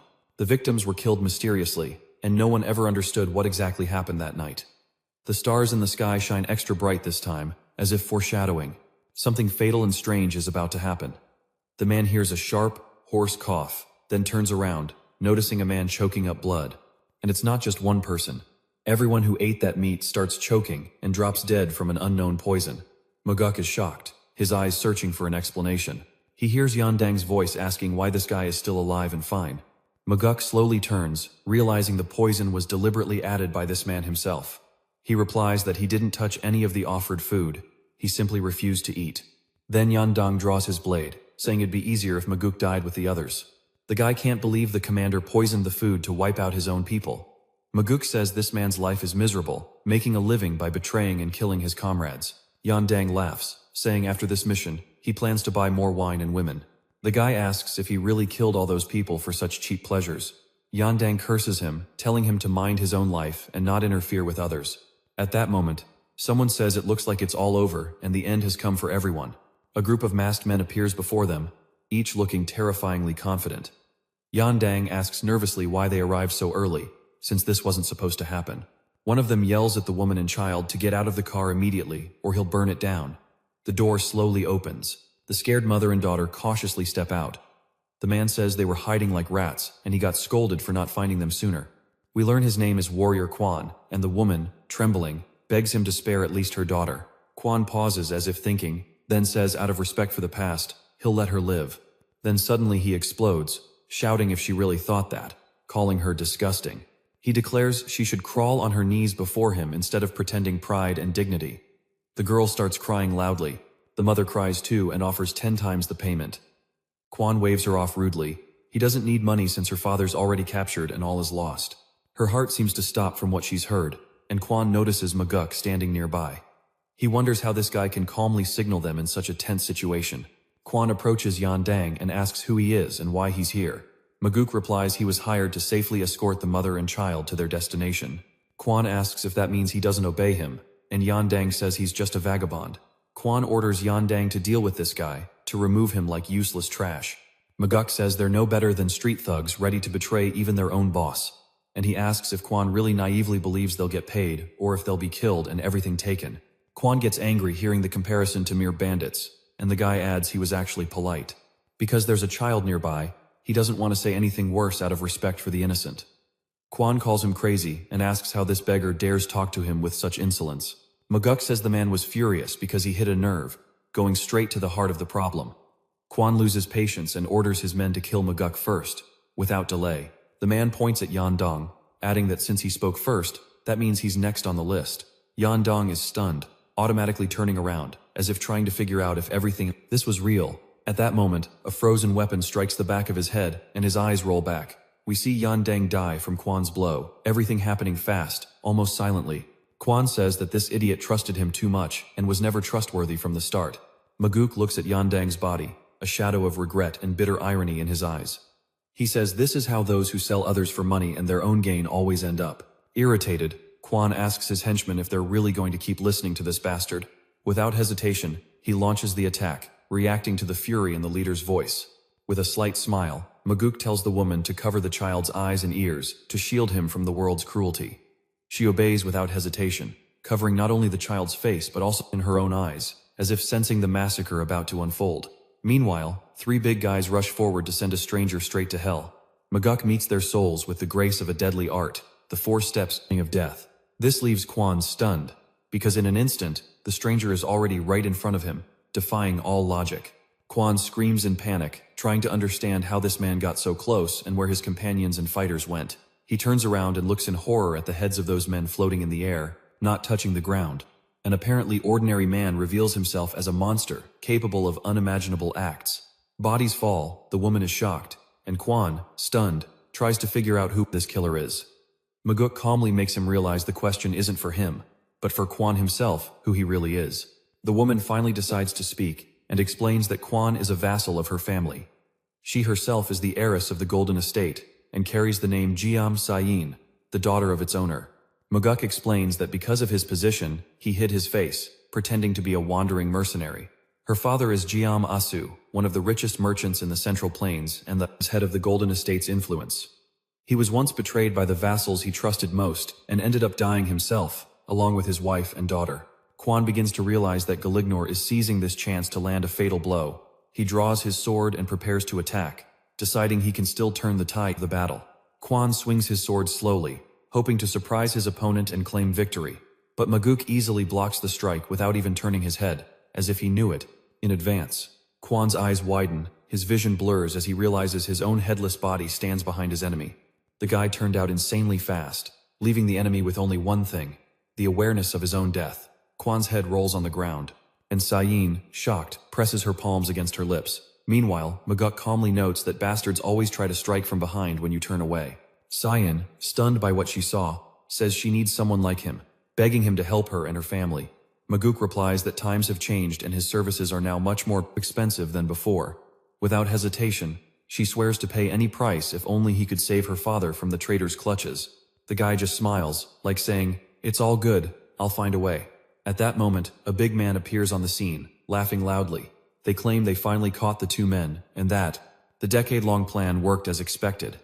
However, he immediately loses his cool when he sees Maguk step forward with a cold look. The guy asks where Quan is and says everyone except him is already dead.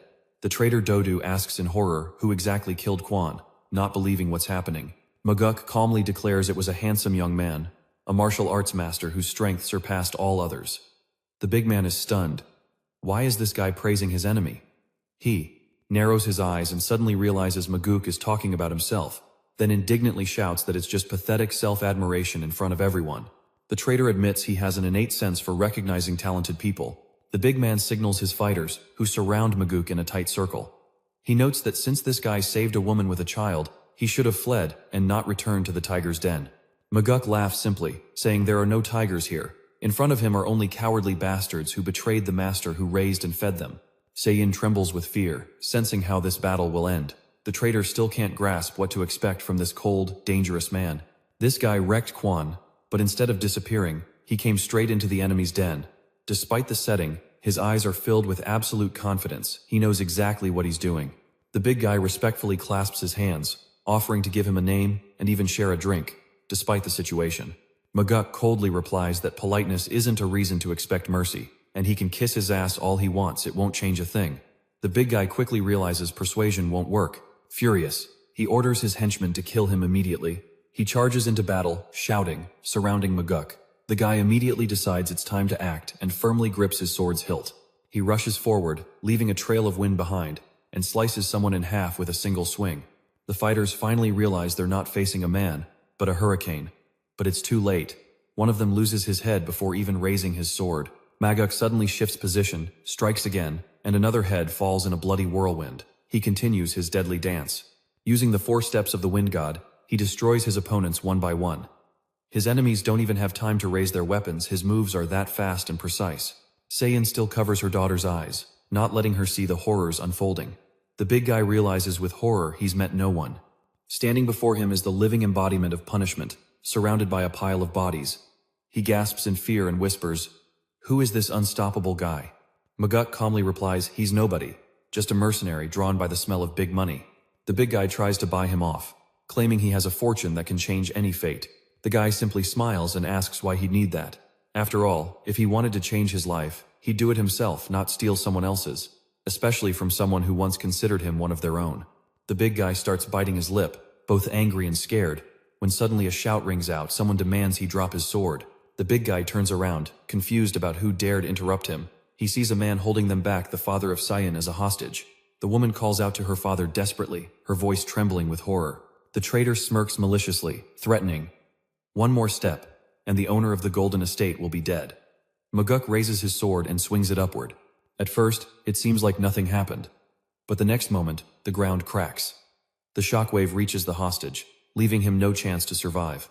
For the first few seconds, everyone is stunned, not understanding what just happened. But the hostage is already dead, his body just hasn't realized it yet. Maguk used the ascending sword art, the fourth form, Blazing Sky.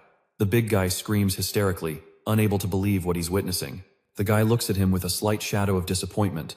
Then, as if mocking, he asks again, "So, what were you saying a few seconds ago?"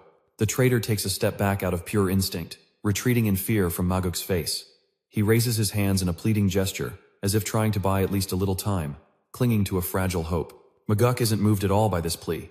If the enemy wants a bite, let him fight and die. The traitor's face is covered in sweat. He understands that since Maguk used a powerful art, he's almost completely drained.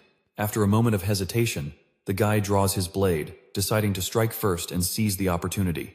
The man blocks the thrust with apparent ease, but even with the block, the strike's power is so great his palms start bleeding.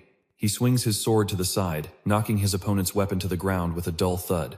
The traitor declares he will now gather all his remaining strength and finish the fight, holding nothing back. He takes a deep breath, gathering energy in his body, and swings his blade forward in a sweeping motion. The man raises his sword again, blocking the hit without letting the attack through. The archer shouts as his blade strikes. The impact is so fierce the ground shakes and cracks under the force. The hidden power in this body is real, though concealed from sight. He keeps attacking the man methodically. With a mocking smile, he asks if the enemy is really out of strength and has nothing left. After all, the man's hands are busy defending, spending all his energy fending off the furious attacks and stance. The guy feels that if he pushes a bit more, victory will surely tip in his favor, he's almost certain. But suddenly, a sharp pain hits his chest. He looks down and sees a blade sticking out. The man calls him a pathetic creature, worthy of contempt, saying he should have trained harder, and not wasted years on murder, betrayal, and chasing money, because he was none other than the head of security for the Golden Court. Death by sword is the best end for a filthy pig living off greed. He pulls out the blade with little effort and says maybe in his next life, the guy will get lucky and become a merchant. The scene shifts as Asu bows his head in gratitude, saying he'll never forget the help he received. After all, this man became their family's savior, pulling them back from the brink of death, and asks for his name. But the traveler replies, he's just a wandering swordsman passing through by chance. Asu smiles, saying even the king of vagabonds couldn't face his opponents this easily. The man says calmly he's flattered. He recalls she once promised to reward him for his help. Asu insists his gesture was the right call, and that they will definitely keep their word. If a man only cares about money, he's in the right place. Everything he needs can be found here. Magoo shouts, that's exactly why he agreed to get involved in this mess. Asu says for saving their lives, they deserve a fortune, but giving everything is, sadly, impossible. The man says he's not asking for too much, just a reasonable amount. Asu suggests he should decide what to take, or simply grab everything he can carry. The man asks if he's sure about this offer, if there's a catch. Asu only adds that using cards or calling for help is forbidden, but internal power is allowed. The man notes he'll be able to carry an insanely large amount, and will take full advantage of that. Asu agrees, saying without him, he would have left long ago, and this is the least he can offer for their salvation. Magoo is happy all their efforts paid off. He thanks the house owner for the opportunity, for this chance. Asu opens the doors, and as the heavy gates slide aside, the man takes the first step into the depths. His silhouette gradually dissolves into the thickening darkness until he disappears completely. Saint and his father stand nearby, watching the darkness swallow the guest. Saint, watching the man leave, says with skills like that, he'll be able to carry way more than he looks. The father agrees. The treasure means nothing compared to the fact this guy saved their lives. And for him, the most precious thing is that his daughter and granddaughter stayed alive and unharmed. She beams with happiness, seeing her father's care. He's convinced this person is definitely not ordinary, there's something special about him. Saint says he seems to hide his true level, but his talent is insane. Asu notes it's not just about the art. There's a strength in this man that can't be put into words, and although he's seen many people in his life, he's never met anyone like Magoo. Money is fleeting, it can be earned again. But building a connection with someone like this is a once-in-a-lifetime chance, and it's crazy to refuse it. Even if he takes most of the treasure, it'll only strengthen the bond. The more he takes, the stronger, unbreakable, and lasting their future bond will be. Saint agrees with his father and looks away, curious what the man will come back with. The scene smoothly shifts as Mage walks through a spacious hall. Ahead lies the celestial demon pavilion, glittering with countless treasures and gold. He recounts how he sold the stolen valuables in different cities, shops, and markets. One spot wasn't enough, so he sold the jewels in every accessible city. The guy left with a mountain of gold and ended up with 38 million mungs, launching his own business. His funds will become the cornerstone of his own detachment. Subordinate exclusively to him, he approaches the throne room where his father is seated, with mungs standing nearby. Their eyes meet, filled with silent tension. Mage says his father receives reports from Mion several times a day, making the most important decisions. Many lives depend on those decisions. Some will survive, others will be doomed. He can't help but wonder if his father is satisfied with this fate, if he wants changes. Maybe, like him, the man wants to give up the title of celestial demon and live a simple, peaceful life. The father is the first to break the silence, saying he heard his son was born, and Mage calmly replies he left for money. The father is surprised. Why does he need money when he's his son? Mage says he can't rely on his wealth forever because he'll need huge sums. The father asks why such amounts, and Mage answers it's to create his own independent group. This shocks both the father and Mung, and they demand an explanation. Mage explains that every supreme demon has their own people, and to balance that, the power, he needs his own personal combat unit. The father abruptly declares this can't be allowed. If Mage creates a detachment, his brother will want to create too. The family will be divided, the cult will lose its integrity, and he categorically forbids this venture. The man expected resistance and was ready for his idea to be immediately rejected. He pulls an object from under his coat, saying it's meant for his father personally. The father and Mung watch with interest as he takes it, using force to pull the mysterious package toward him. He unfolds it and asks in surprise why such a huge sum is needed, and Mage replies, it's pocket change. It's simply pocket money collected by him personally. The father's face tightens, and he yells at his son angrily, not understanding his behavior. The man just smiles calmly. Mung feels the tension as he watches their conversation with concern. The father is deep in thought. He claims he already owns immeasurable wealth that will last for dozens of generations. Mage admits he knows his father is the richest man in the world, and he adds that this is his first gift as a son, gratitude for his life and education. It's hard to tell what emotions are really boiling inside the father, but Mage admits he's long dreamed of doing at least this, to give him some rest and peace. After that, he turns, preparing to leave. The father looks at the package as if weighing the significance of the gesture, and Mung doesn't take his eyes off him either. Now it's clear the man is genuinely happy his son has become like this. And Mung couldn't even imagine he was capable of such warm, human emotion.